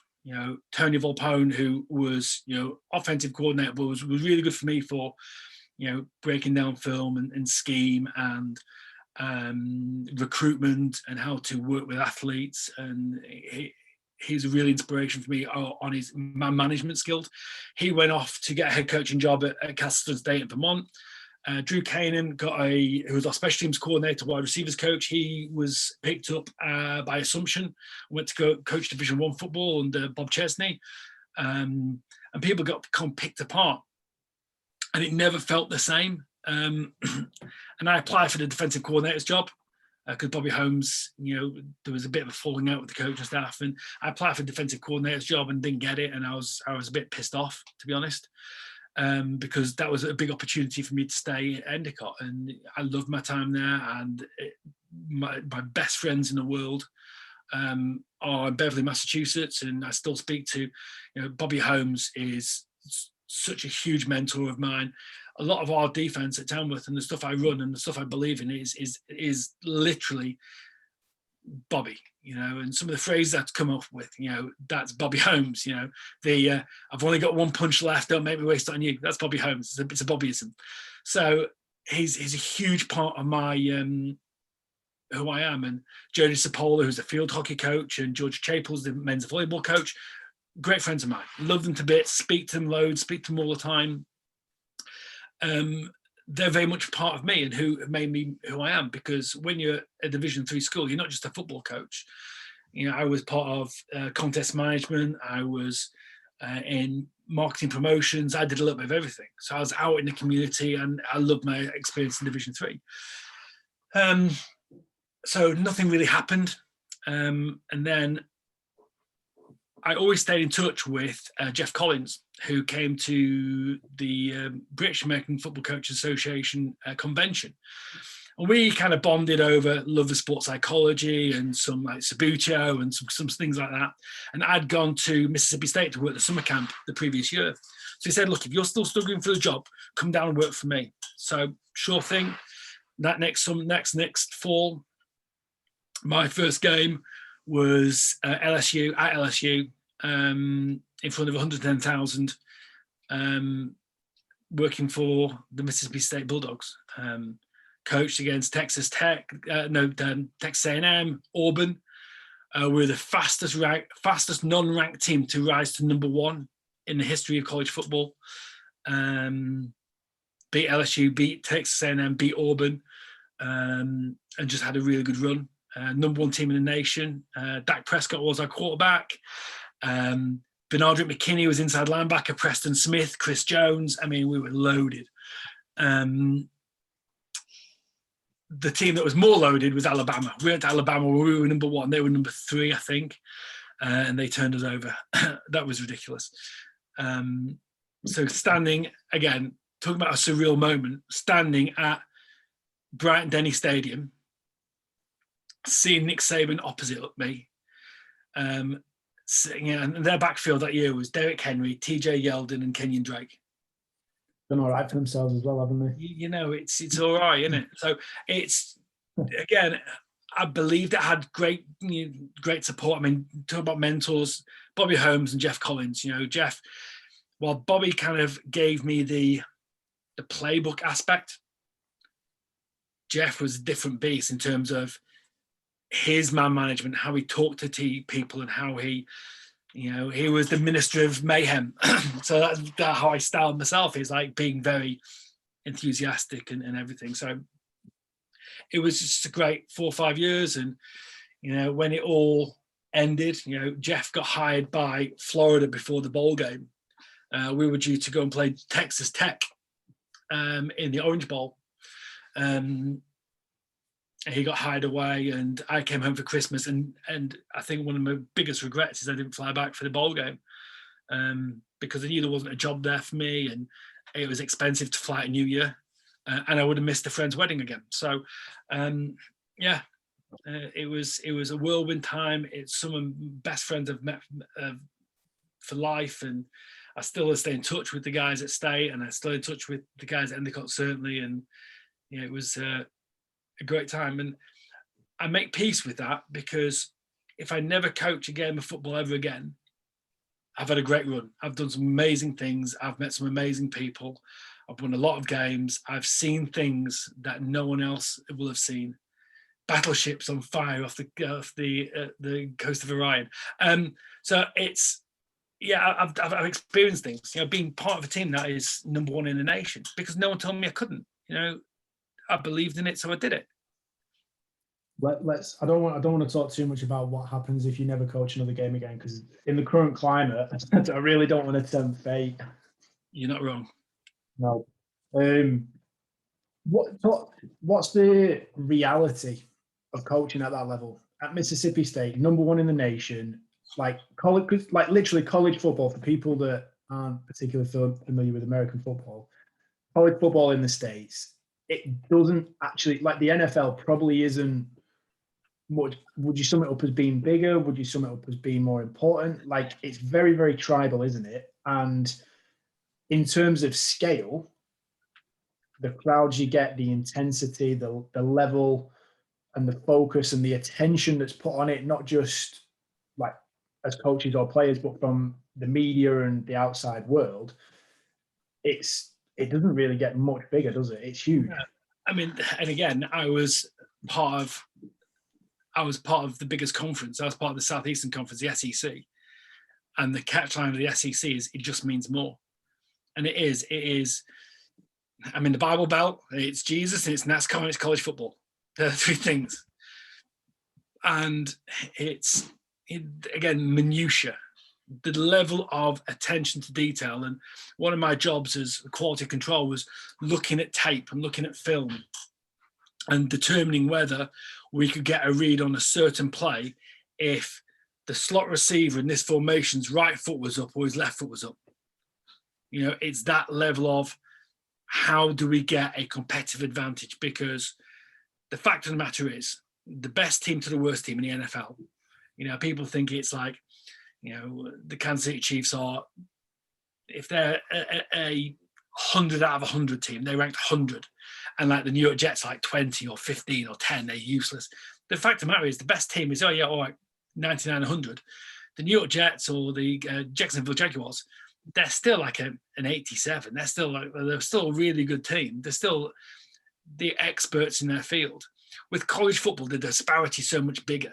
So whilst you've got like the Alabamas and, you know, the LSUs and the Ohio States and the Clemsons, you've also got the minnows, and on any given Sunday you can turn them over. And, you know, some of the greatest things in college football are those underdog wins. And like I said, Mississippi State, we were unranked. We beat 3 ranked teams on consecutive weeks, and no one's expecting us to do that.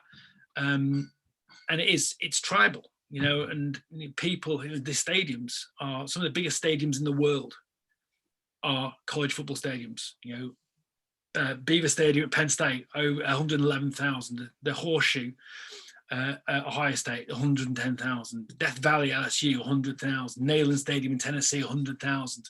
Bryant-Denny in Alabama, 100,000. These are massive cathedrals of football. And my work was, you know, you'd have game day, which was the release of the week. Sunday, you'd break down the game that you've just played and start looking ahead to the week. And my heavy lifting really started Monday, Tuesday, Wednesday, where Monday, my day would start at 5:30, 6 o'clock in the morning, making sure that everything was clipped and ready for the meeting at 8 o'clock with the players, because the players have all got classes to go to. So we'd have a morning meeting, then have breakfast, and then they'll go to their classes.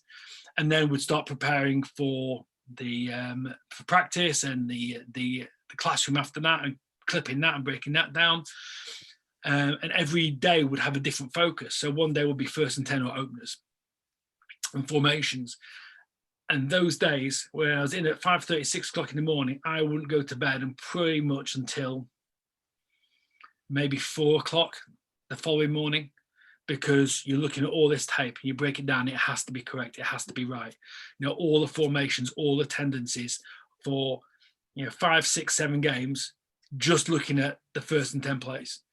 You know, they're drilling down, and then you're looking at, you know, why is this 2 receivers outside of formation with the running back offset to the right?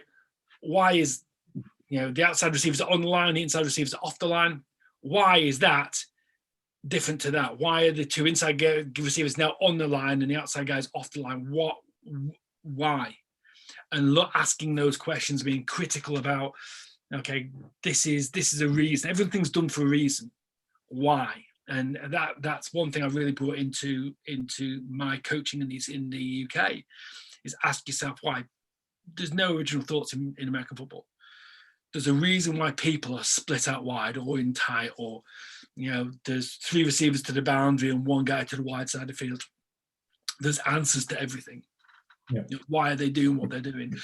So those long days, and sleepless nights, really kind of, again, success forging the hottest flames and hottest fires. Well, that was the hot year that year, and I was, barely keep my nose above water at times. The speed everything was going and understanding things, and but it was awesome. Wouldn't change it for the world.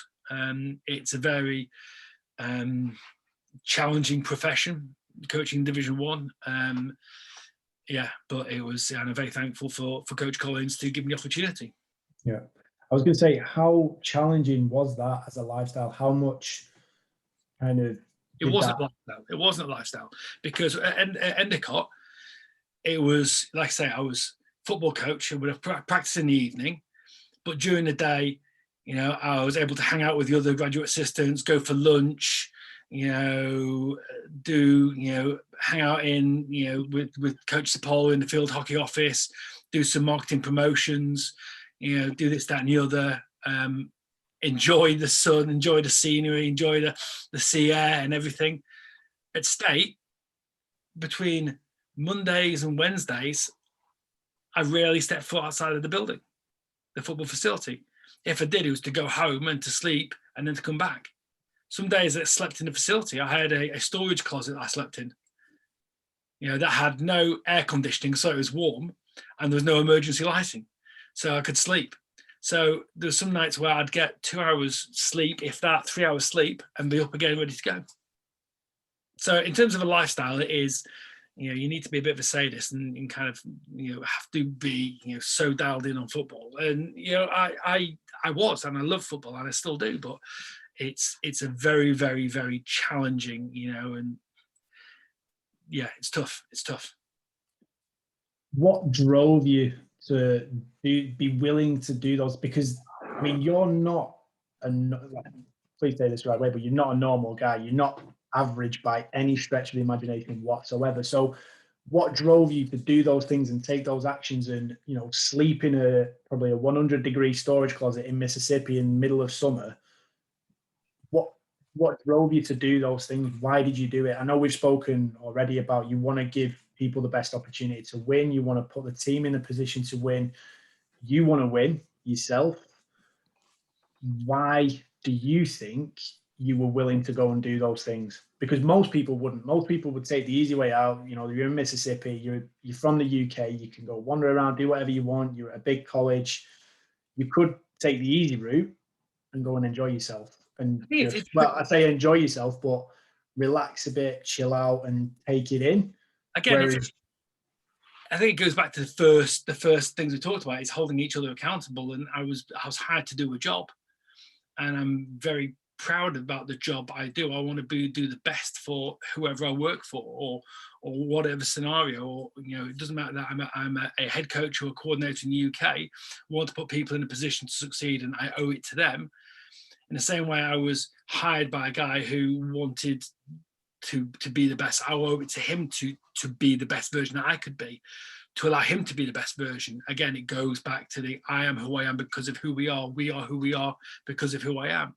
It's that collectivism that I didn't want to let anyone down. I wanted to be the best. I wanted to win games on Sundays. I wanted to put people in a position to succeed, and I wanted to get a little bit of pissed off for greatness. I wanted to say to people in the UK that, look, you can do this. It is possible.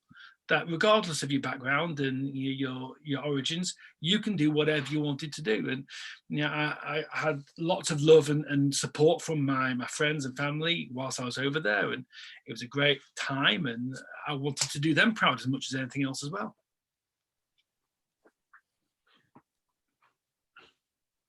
Yeah. I'm literally just scribbling everything down. So like even were there any moments where you thought, do you know what, this is hard, I need to go to bed, or I'm tired, I'm done, I've had enough for today? Or were there any moments like that where it was incredibly tough? Lots of times where because everyone will know, Eleanor will tell you, Malachi will tell you that I'm my most grumpy when I'm tired. I'm my most grumpy when I'm hungry, and there's that year where I was so tired, like dog tired, but you just can't get through it. And because I was alone for the great sense, for all intents and purposes, and I'm very much a no man is an island. I'm a creature that needs to feel people around them. And whilst I was part of a team, when you're a small cog in a big machine, you are just driven to turn over and produce these results. So it's that success is my success criteria. There was focused on one thing. I had no chance to freelance or do everything else. Or I'm quite a, like I say, expressive, and I'll kind of wander off. I let my mind wander off and do other things. I was fixed on one job, and sometimes that flywheel got pretty hot and got pretty worn out. So it was really, really hard to go from a quite expansive role at Endicott, where I had more freedom, not just in football, but in the wider athletic community, to just being details. One job. It's all got to do one job. And not a day went by where Jeff Collins didn't threaten to deport me. All in jest, of course, all in jest. And again, one of the things that I took was, he never, ever let me forget is never underestimate the importance of correct information. If he ever mistyped something, so he didn't hit the filter, never underestimate the importance of correct information. I'll deport your ass. Get it right. Get out of here. Yes, but it was hard. But the level of focus, and when you are worn down, getting that detail right is hard. Was there any moment where you didn't get it right? There's plenty of moments, but that's part of there's many people in that machine. We all made mistakes that year, and whether it's a small mistake, and I don't think I made a gross, massive mistake that led to something bad happening, but it was certainly a year. I think it's probably fair to say your career so far, that's important, so far in coaching has been pretty significant, pretty amazing. What was it that drove you into that in the first place? Where did that passion come from? I think throughout my life, I want to get back deep into it. I think throughout my life, I've always been into sport, and I've often wondered myself what was the catalyst. I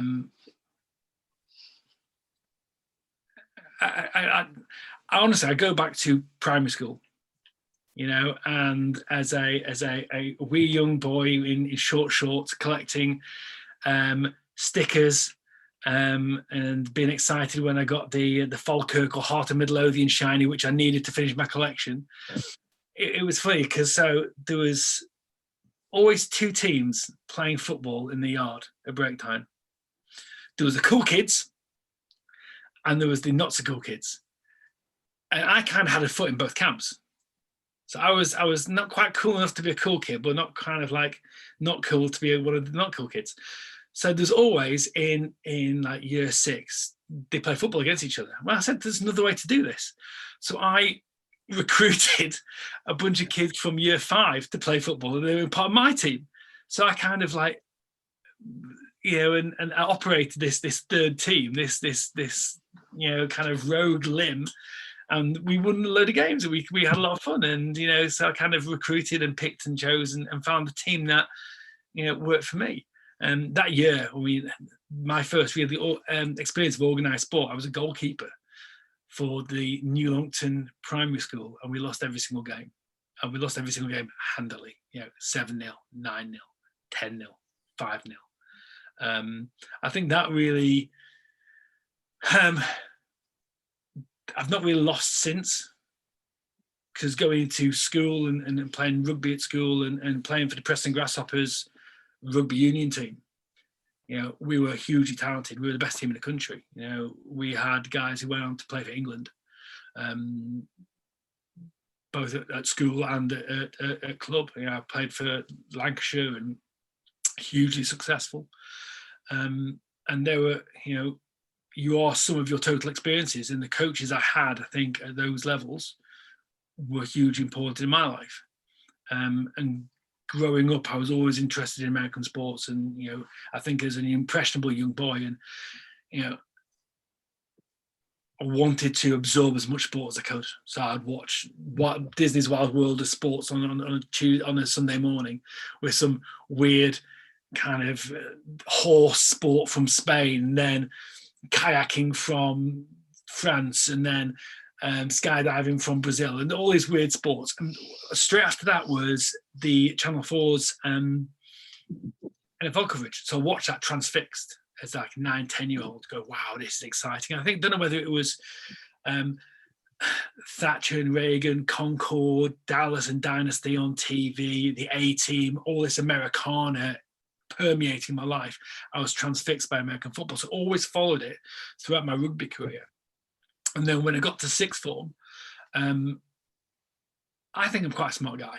Never really tested well. Did okay in my GCS, did okay in my levels. Knew full well that I wouldn't get the grades to go to what I would consider a proper university.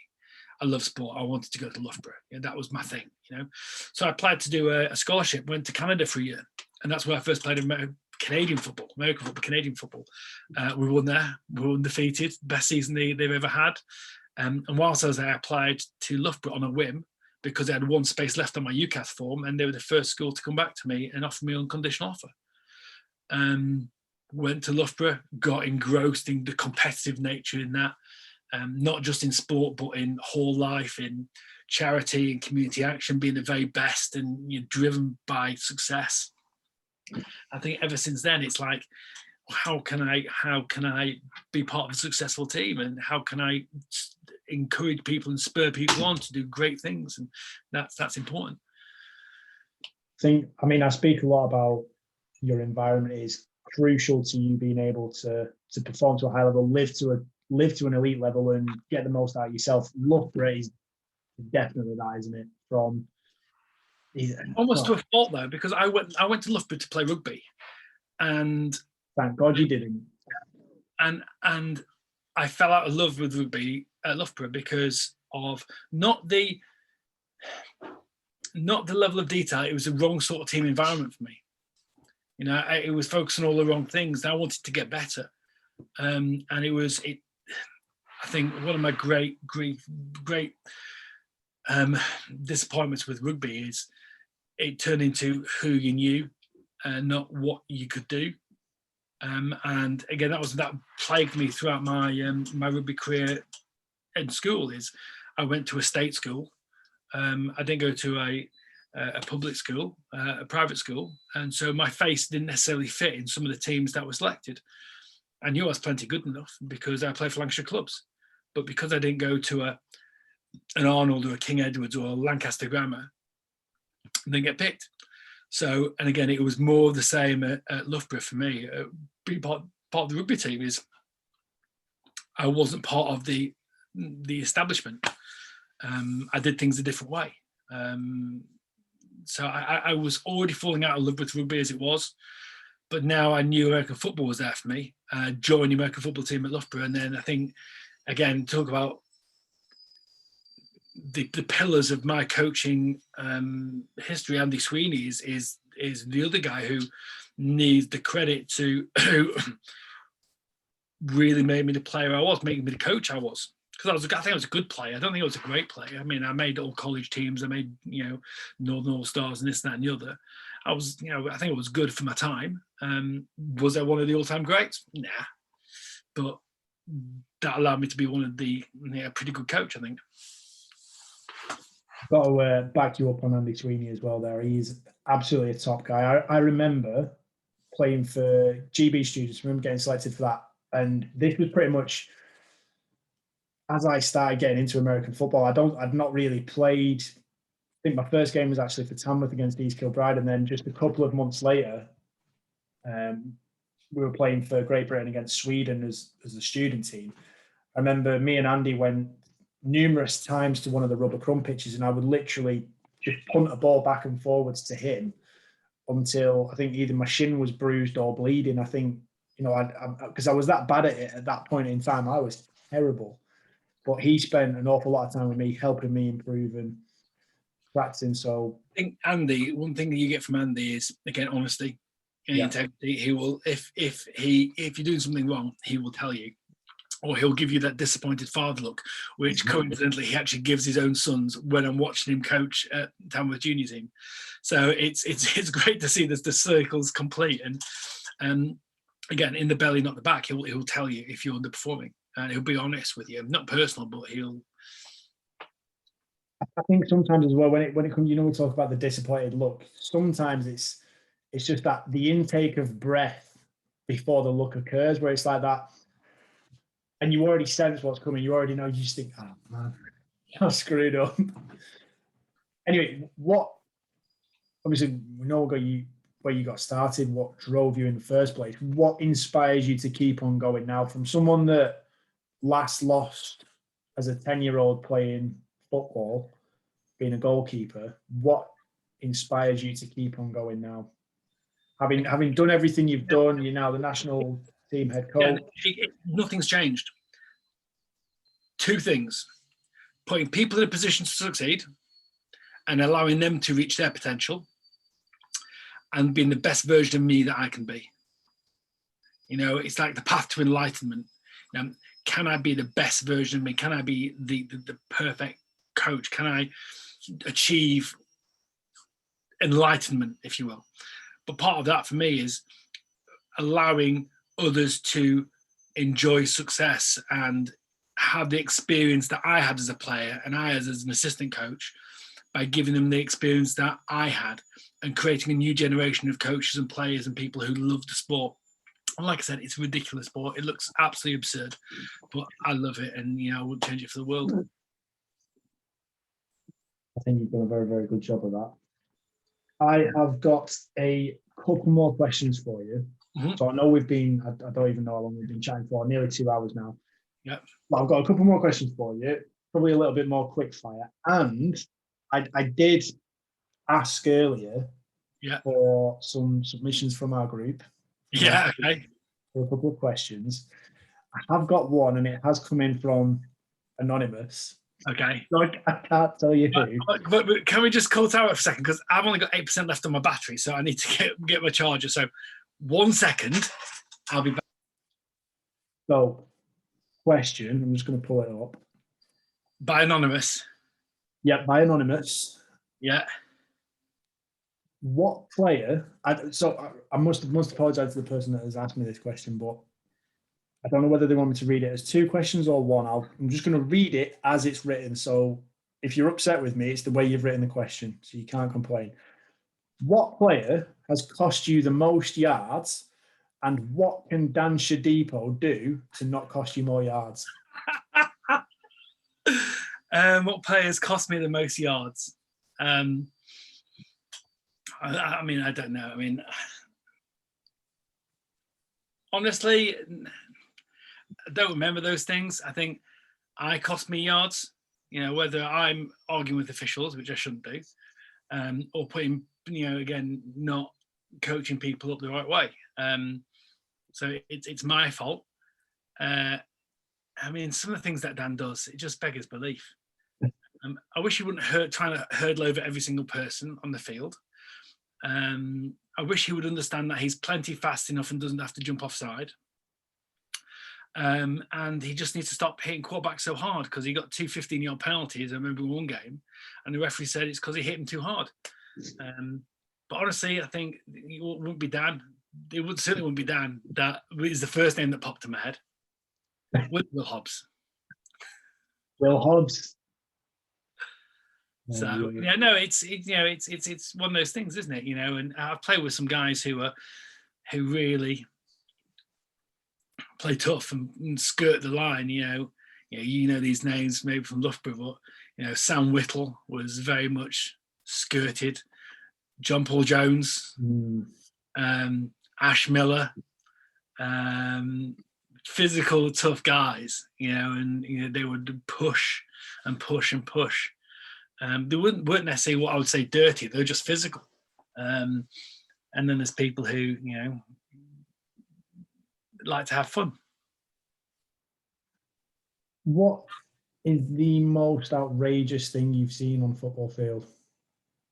See, I've got possibly a couple of athletically. Anything, even if it's a referee with his pants down. The most outrageous thing you've seen on the football field? I remember we played at Coventry one year where the side judge on our sideline passed out for heat. I remember. Would I have been playing? I'm sure I remember that. You scored rushing touchdowns that game. Yeah. Coventry Sphinx. Yeah. Yeah. On something I used to do. I mean, some of the things that some of the more talented, so I have had the fortune to coach some wonderfully gifted players. Current company completely included, because some of the things I've seen you do with the ball, right? 2 onside kicks back to back, putting on a dime. I say, Lenny, we need it here and here, and it happens. So some of the stuff you can do with the ball is second to none. But some of the things like Fizeo can do, we've got a guy at Nottingham who's just been selected to the NFL development program, AO. Some of the things he did were phenomenal. I remember we played at Durham. The slot receiver ran a seam and was literally 10 yards beyond him. And he turned around and chased it down with a 20-yard head start and caught him like he was stood still.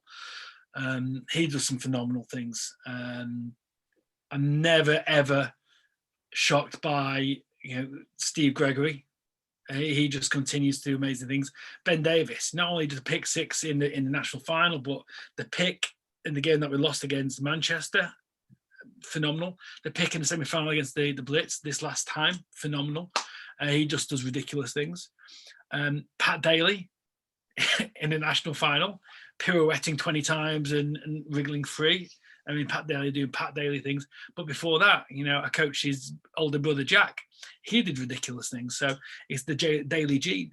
I coached Rod Bradley, who is, for me, the prototype American footballer. He was, big, strong, fast, quick, had great hands, great personality, just phenomenal. He went on to be on TV's Gladiators.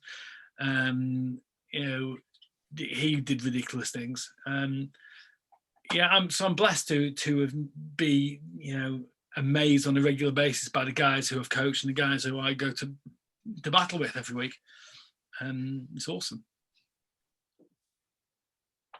So you mentioned about coaching a lot of great players. You've recently spent probably the last through December, wasn't it, where you asked for everyone to nominate their top 15 players of all time for the Tamworth Phoenix, and you're putting together the top 50. Yeah. Am I in it? You're somewhere in the top 50. Oh, somewhere. You're not going to give anything away. So you are going to make the countdown. I'm not at liberty to say whether you're 40s or 30s or anywhere else. So you've done okay. You've done okay. Is it respectable? Respectable, yeah. You picked up a lot of single. I think people felt sorry for the kickers, so you got a lot of single point votes.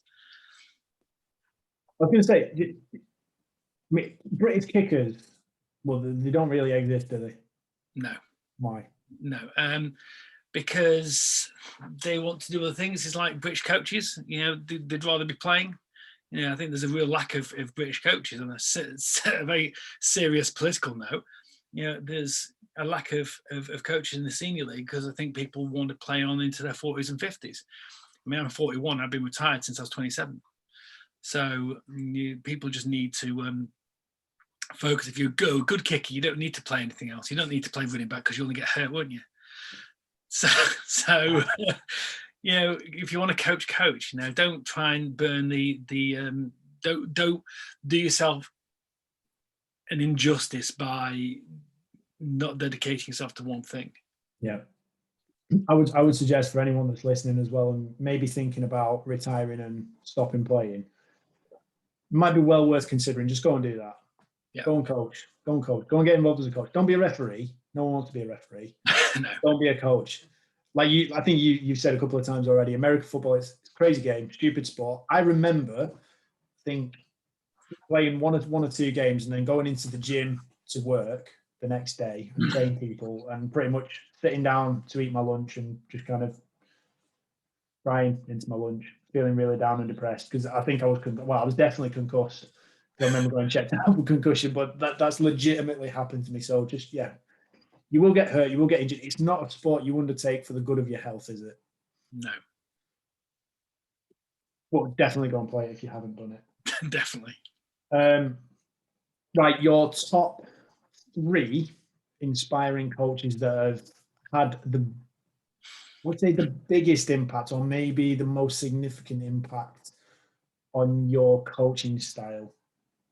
I think I've already spoken to them at length. I think chronologically, Andy Sweeney, my first American football coach. And whilst I had a coach in Canada, it wasn't quite the same. He was the guy who really took it seriously. And again, to use a phrase I've used over and again, put me in a position to succeed. And I had the opportunity to play with some great players, and they really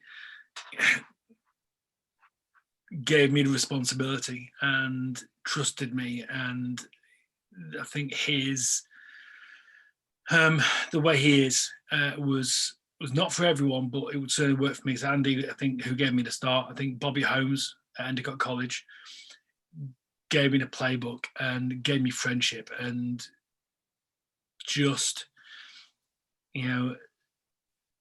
again, his work ethic, I think, more than anything else. I was talking to him the other day about the Sunday morning. So we'd get up, we'd play the game on Saturday.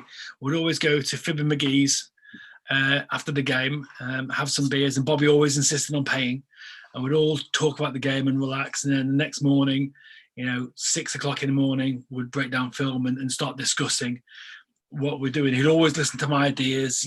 Everyone had a position. Again, if it was a terrible idea, he'd tell me so. But, Bobby is a great friend of mine and someone who I care about and think about very deeply, and he's a good dude. And then Jeff Collins, who showed me that passion and insanity is a good thing in a coach, because he is mental. That kind of fine line between genius and insanity, that people say that I'm a little bit mad, but I think you need to have that screw loose to be able to unlock something deep within you that you're not scared to be a little bit like a berserker and just go a little bit crazy and a little bit wild and have some fun, and I think it's that childlike, infectious enthusiasm. I think that those certainly 3 are the most important to me. And I think after that, you look at Paul Sherratt, I think about Orlando Weeks, I think about Jay Alexander, I think about Dan Smith and Alan Steele, and there's lots of coaches. I think every single coach who I interact with, it inspires me. I've got a great coaching staff at GB and Duncan Burford and Spoonie and Matthew Davis. So they're the big 3, but there's lots and lots of coaches who have informed who I am, and I'm very grateful for every single one of them. Yeah, I think that, just going back to what you said about that madness and genius, that fine line between it, I think that streak of madness shows that you think a little bit differently. I think as soon as you are thinking exactly the same way as everybody else, you're not getting ahead, are you? You're kind of falling into line, falling into pattern with everyone around you. Give me your top 3 moments and these can be plays, they can be interactions, they can be anything that occurred. Your top 3 moments from our national championship season. Okay.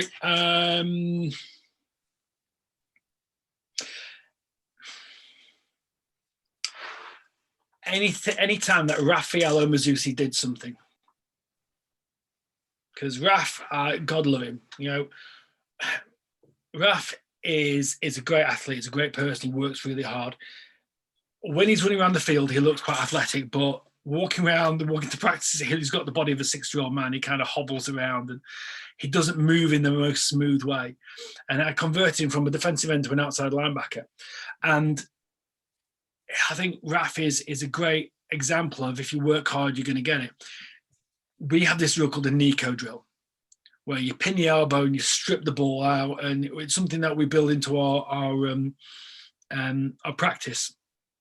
And seeing him execute that flawlessly and score a touchdown at home, and then another thing we talk about, when you're the boundary linebacker, you've got a slant coming behind you, just go back. And in the semi-final against the Warriors, he just went back and could have picked it off.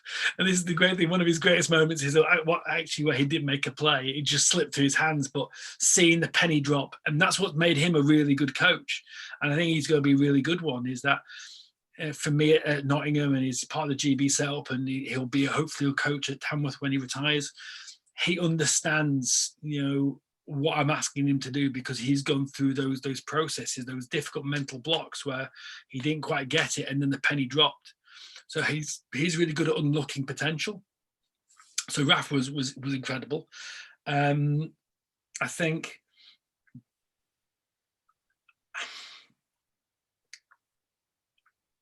Will Hussey's touchdown against the Warriors in the semi-final, the fade that was perfectly caught, and the reaction of Lewis Thomas. If you look at the film of that, the reaction of Lewis Thomas, the disbelief and kind of amazement and excitement on his face is incredible. Then you get Dan's very kind of stoic face that is trying not to smile and laugh and get excited. And then the defensively, we're doing a little team talk. So I'm facing the field, and the guys the defensive guys there, and I tell them, I don't want you looking at the field. Look at me. Look at me. I see a ball in the air, and I'm distracted. And the ball comes down, and everyone turns around, so you can see it in the picture, the long shot of Will catching his ball, is that we're kind of doing this. So that was a really good moment. Equally in that game, Will Hobbs being a pest to everyone on the sideline. I remember this. I remember this very well. Ringing a bell. So just need to frame it. So Will Hobbs wasn't playing for us that season, was he? No, because he'd just come back from wherever. Yeah, so he'd been off gallivanting around in Europe, hadn't he? Yeah. And I remember the first game he was back, I think it was on a freezing cold, wet, windy, rainy day. No, that was the previous season when he was injured. He was concussed. There was something wrong with him where he couldn't play. He was injured. That was the previous season. Oh, was he injured? Against Lancashire. He was unable to play that game. Right. So, but what he did, and I think this kind of led up to him being the pest, the nuisance, the pain in the ass. And I thought this was amazing. He basically came out in his underpants with a cape, a Mexican wrestling mask, and did he have a vuvuzela as well? And he was making so much noise. And we talked about, again, right at the very start of this, we talked about the importance of the sideline and everyone doing their bit. And I think he massively contributed by being that guy. But yeah, what focus about what he did against the Warriors? Yeah, he was a pest. He was just making noise. He was chatting to them. He went around to their sideline and rang bells at them. He was just an irritant. And I was a little bit embarrassed, but it was just one of those things where I look back and go, how does he have the cojones to get away with the things he does? Again, genius is a speck in the horizon for Will. He's just insane. But God love him. He specifically went to wind up Vernon Kay as well, didn't he? Yeah, of course he did. Yeah. And again, I think the other moment, it's the moment before the moment. So we got changed in the bar All right. So our change rooms were upstairs in the hospitality lounge. And they cleared the floor space, and we had chairs around the outside, and behind like some screens in the corner, there was all the other chairs. And I got Jake Harbin and Steve Gregory and Ollie Campbell and Dan Norgrove and Tom Tanderella behind that screen, and we had a moment. I said, look, Andy Morton was there as well. I said, look, whatever happens today, I'm proud of you guys. Let's just make sure that we do ourselves justice and do ourselves proud, and we execute the plan. And I've got almost faith in you guys. I know that you've got it within you, and when the chips are down, just keep the faith and keep fighting. And we're in this together. We've been in this game as long as anyone else. And having that quiet moment between, again, my generals, the guys I trust the most, before the field, having a little chat with them, quietly away from everyone else. That's something I always, I'll remember. One of my standout memories from that game was coming back into the changing rooms after. So we basically got ushered off the field by the Brit Bowl brigade of staff that were like, "You've got to get off the pitch," and like pushing us all back and away from our families, from photos and stuff like that. So I think I was quite late back into the changing rooms, but I remember walking in and there was like Domino's pizza everywhere. Yeah. And everyone, there was probably like Sweet Caroline bashing away in the background. Everyone's jumping around.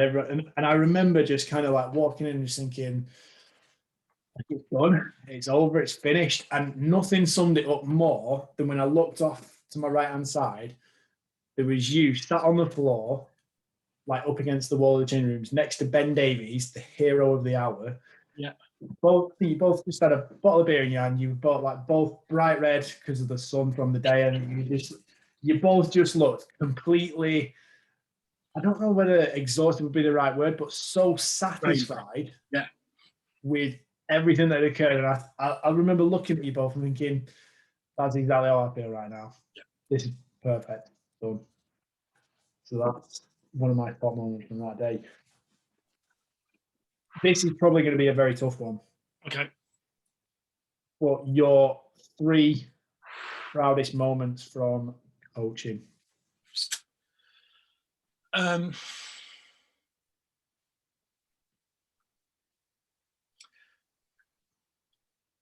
think the genesis of the green team in Nottingham. So we launched a second team to make sure that we are giving everyone opportunity. It goes back to what I said earlier about everyone pays the same amount, but they don't get the same game time. I wanted to make sure that we had first-year players who are new to the sport. It was irresponsible for me to put them in and throw them in against scholarship teams in the Premier League. Is there another way? Can we have a second team in Division 2 and to grow them holistically and let them develop at their own rate? And seeing the first game of the green team, led by, again, trusted generals, Andy Mortimer and Raffaele Mazzucci, seeing them run that green team game, that first ever green team game, phenomenal. That was, and what's even more is having the first team, the gold guys. So we're talking about our performance team, our scholars and the gold team being there cheering on the green team and getting as much out of it of the guys on the field, which was really awesome. That was a real kind of, this is what we're doing it for moment. I think anytime you see a penny drop is really big. We talked about that moment with Raf where he got it, and Will Jepson doing something great, and the feeling of putting someone in a position to succeed. Making that perfect call where you've seen something, you understand what's going to happen. Now, I can't take all the credit for the Ben Davies pick, because all I wanted to do was change up the way we played a whole 3x1 coverage. I just wanted to play man to the 3x1, and Ben read it and hit it. So seeing those moments where you go, what, I had a hand in that is really good. And again, allowing people to succeed and put people in a position to succeed, either from coaching technique or game planning or seeing something, is really good. And I think, again, kind of a bit of a cop-out answer, but seeing seeing the guys I coach go on and be really, really successful in life, in football, in relationships. It's awesome. I make the same speech to all the freshers at every single the university team I coach. I said, you guys don't know it yet, but your best friends for life are in this room, and you don't know them. You're just a bunch of strangers right now, but I can guarantee you, your best man for your wedding is sat in this room, and you've not spoken a word to him yet. You don't know who he is. The people who are there, the crucial points in your life. They will pick you up when you're down, who celebrate with you when you're happy. They'll be at the christening of your child. There'll be all these vital moments in your life, and you don't know him. American football in the UK, for me, is the greatest fraternity in the world because it's a niche sport driven by niche personalities and like-minded individuals coming together who would never, ever share a room before, share a changing room, or share a bus ride together. Those are the moments which are really important. So going on and going to weddings and seeing people succeed, and seeing guys I coached as freshmen at Loughborough, or young 18-year-olds start families and have kids, and that's really, really awesome to see that I'm still in their lives and I can celebrate with them.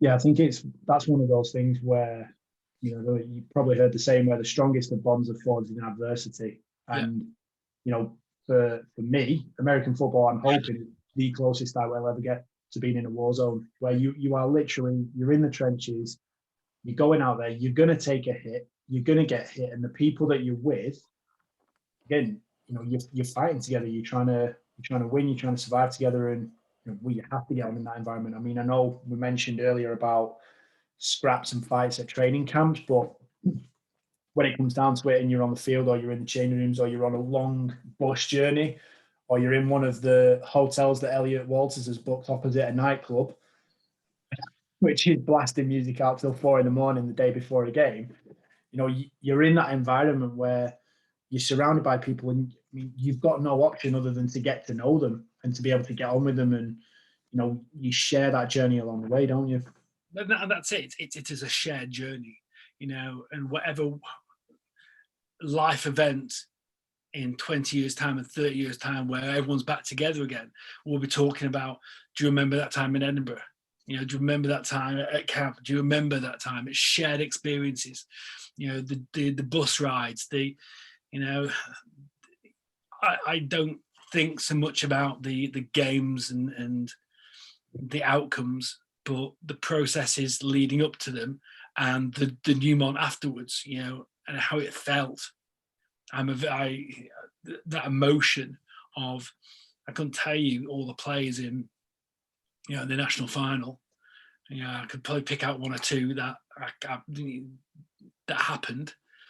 But I can tell you about those emotional moments with the people who you love the most.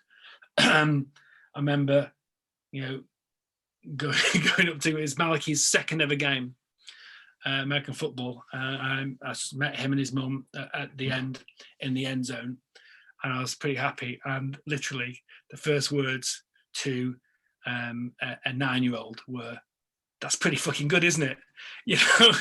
It's those ridiculous things that you remember, that I think will always stay with me.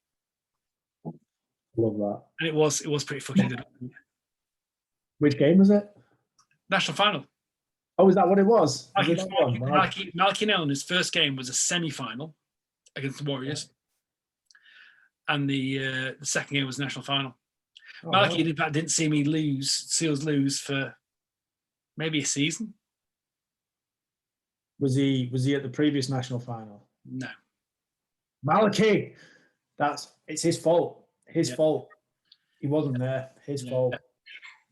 We're going to have to strap him into the team bus and put him in a suitcase. Well, now he's playing. Now he's playing. He might be otherwise engaged. He might be playing for the junior team. Yeah, I'm not bothered. Don't care. He's coming. So, right, what I've done here is try to get rid of a few things that I think are a given and are a must. Yep. So, for a player to be great, let's say American football or any other sport, anything you want for for a player, an athlete to be great, they need genetics, talent, hard work, and what else? Genetics, talent, hard work, and what else? I don't even think you need that. Genetics, look at some people who have coached who are genetically gifted. There's some guys who, talent. I think you need to be bloody minded. I think you need to be dedicated. I think you need to be relentless. I think you need to succeed at anything. You need to be a little bit mentally ill, because you need to be fixated on something, and exactly. To have pride in being the best. I think, again, using me as an example, genetics. Do you use genetics in coaching? Talent, I don't think I'm any more talented than anyone else, but I work hard, and I'm driven, and I want to be the best. And I think you need all those things. I think you need to be empathetic as well. I think you need to be a team player. There's lots of attributes that I would look for in a player. If I was to create a perfect kind of like voodoo doll of DNA. So I don't think I can dial it down to one. Similarly, I think that we talk about the Tamworth intangibles: selfless, relentless, and ambitious. They're three great things that I want. Have the ambition to be great, be relentless when you're pursuing that goal, and be selfless and understand that there are other people on the journey with you. I think for me as well, I remember when we got the T-shirts with those three values on, and I looked at those and I thought, that's who I want to be. Yeah. I want that to be part of my core values, my philosophy, the way I do anything and everything. What would you, as we're wrapping up now, because we've been at this for a long time, and I know there's not been too many great things on tonight. Boris doing his little thing, and then also I think I've not even seen the news yet. I'll have to have a look in a second. I don't think we're not missing anything, don't worry. But what would be your top 3 book recommendations? Okay, book recommendations. First, any reason as well. Any reason. First and foremost, Legacy. About the All Blacks. I think that makes a lot of sense if you're a coach or competitive. Reading that will help you dial down into the psyche of a successful team. I think that is a must read for anyone who is passionate about sports, and I think I've gifted that book more than anything else I've gifted to friends and to colleagues who get it, and I read that. It's really good. Leading with the Heart by Mike Krzyzewski about Duke basketball. That was actually a course text at university. Tells you about Mike Krzyzewski and Duke basketball, how he runs a program, how he runs a team, and I think that's really, really essential reading as well if you want to be a coach and a successful coach. It's really, really good. Those two certainly. What else do I really like? What I really rate? I mean, those two are my go-to. I'm going to have to look behind me and what my. So you've got a nice library going there. Yeah, I mean, there's lots of stuff that I really like. I mean, I'm reading this at the moment. So the Boy in the Water, about Tom Gregg, who's the youngest person to swim the channel. Just a really good emotional book about a boy overcoming his fears and the path of not being able to swim to swimming his first open water thing at Windermere, and at the age of 11 swimming the channel. So that's what I'm currently reading. But the Captain Class I really like. I really like oh god, I can't even think now. Lots of football books, I like the what have we got there? Yeah, Fourth and Goal Every Day. I enjoy it. Every Week of Season's really good. Anything by Matthew Syed. I really like Bounce. Yeah. It's really good. I mean, I've just got loads. I think the two I really recommend are those two, but I enjoy lots of different things for a lot of reasons. But they're the two texts I think I reflect on the most. I'm just going to double check if there's anything else I've list out. Yeah, Chop Wood, Carry Water. Yeah. We've kind of talked about before. Leaders Eat Last, I like. Yeah. Simon Sinek, yep. That one way Leaders Eat Last, yep. Yeah, I got that. Touching My Father's Soul's really good, which is about the son of Tenzing Norgay, who went up the up Everest. He recreated his father's journey. So yeah, there's lots of sports books, not necessarily football books, just ones with kind of a good meaning and a good story and something that I can take something away from. My final question for you, and you can have a moment to think about this. Okay. Or I class you as a very one of the top inspirational people that I've ever come across. What would be, and I don't want to blow up massive expectations on this, but what would be your top bit of advice or your signing off rather, for anyone who might be struggling, going through a bit of a tough time at the moment? Obviously, COVID's kicking around still. Sport and a lot of outlets have been taken away from people. What's something you would like to say to someone that might be struggling at the current moment? I think to understand that everyone struggles. To struggle is human. I've gone through these last 12 months has been really tough on everyone, including myself. And just because I don't necessarily espouse that vision of me in public doesn't mean that I don't struggle daily, weekly, monthly through different adversity. But the knowledge that, I know it's hard to think, that tough times don't last, but you will get through this, and it might feel like the end of the world at times. And God knows that during my life that I've had opportunities like that and feelings like that where everything feels hopeless, but just around the corner there is something that's there. The other thing I want to kind of reflect upon is I'm a big fan of the Los Angeles hardcore punk scene.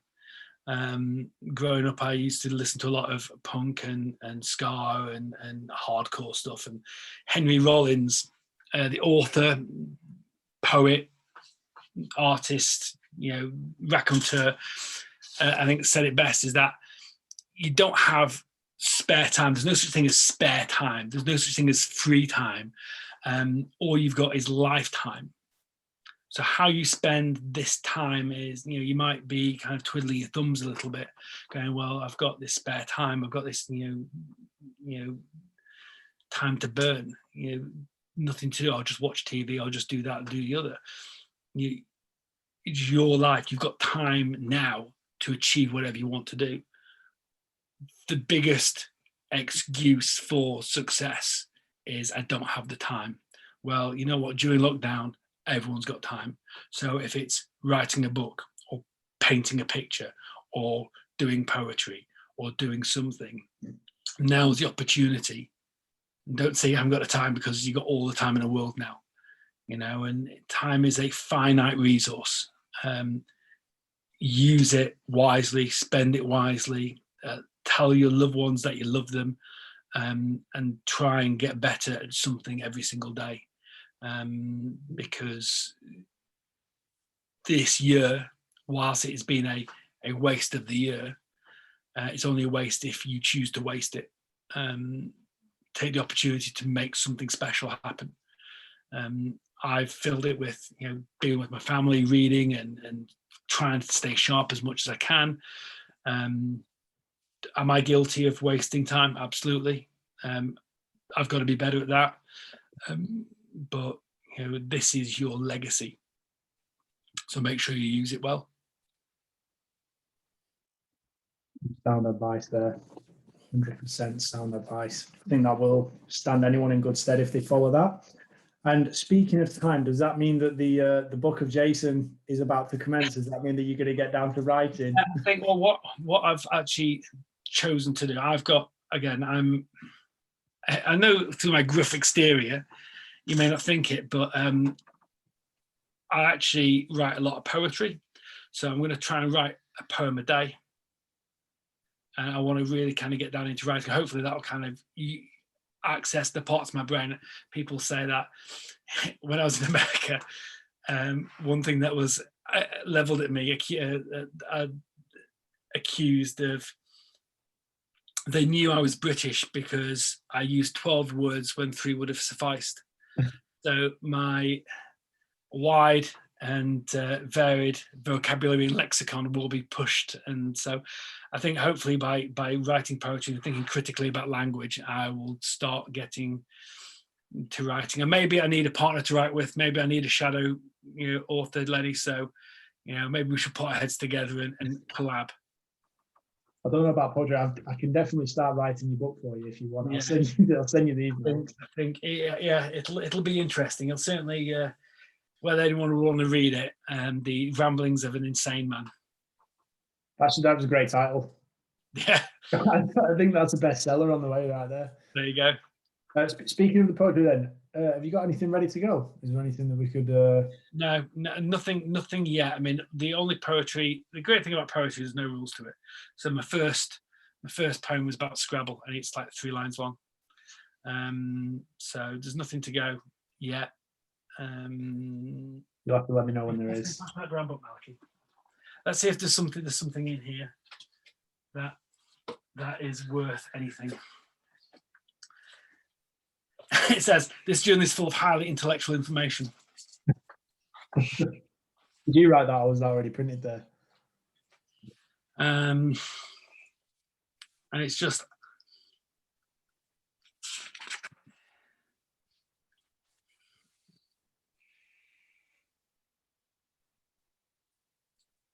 No, there's nothing yet.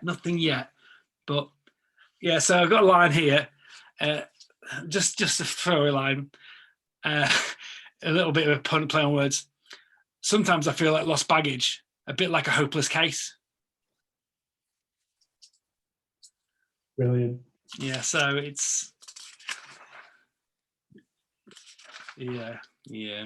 Speaking of cases, you mentioned Raphael a couple of times. You'll have to write a poem about Raphael's case of chicken. Yeah. For anyone that's listening, Raphael will go down in Tamworth folklore for bringing a suitcase full of chicken wings, chicken thighs, chicken whatever on the coach on away trips. Little travel suitcase. I say a little travel suitcase. It's not even a little travel suitcase. It's a travel suitcase. It is legit a travel suitcase, isn't it? Full of chicken. Amazing. Yeah. What a legend. Anyway, Jason, I've got to say it's been an absolute honour and a pleasure. Thank you for letting me kind of wax lyrical and talk football and talk life and the meaning of everything. And it's always a pleasure to speak to a great coach, a great friend, and a great teacher, and you're all those things. So thank you. Let's do it again soon in person, hopefully after lockdown. Absolutely. Can't wait to get back to football. But until then, take care of yourself. Love you, man. Stay safe. Right then, so there we have it. That is the conclusion. That is the end of my first chat on this podcast with Jason Scott. I 100% will have him back on at some point in the future because he's full of energy, inspiration, and passion and desire to help other people be their best as well, which is something I 100% buy into. So hopefully you've enjoyed this episode. Hopefully you've enjoyed this show. If you have, again, as usual, please leave us a rating, leave a review, and get in touch with us. And I will endeavor to continue to get more amazing people on to speak to you, because that's what this is all about. And hopefully you've taken some level of inspiration from Jason there, from what he's been through, his story, his time, and that is what we're all about. So keep working hard, keep grinding. Stay safe, enjoy yourself, and keep moving forwards. That is it from me. Lenko out.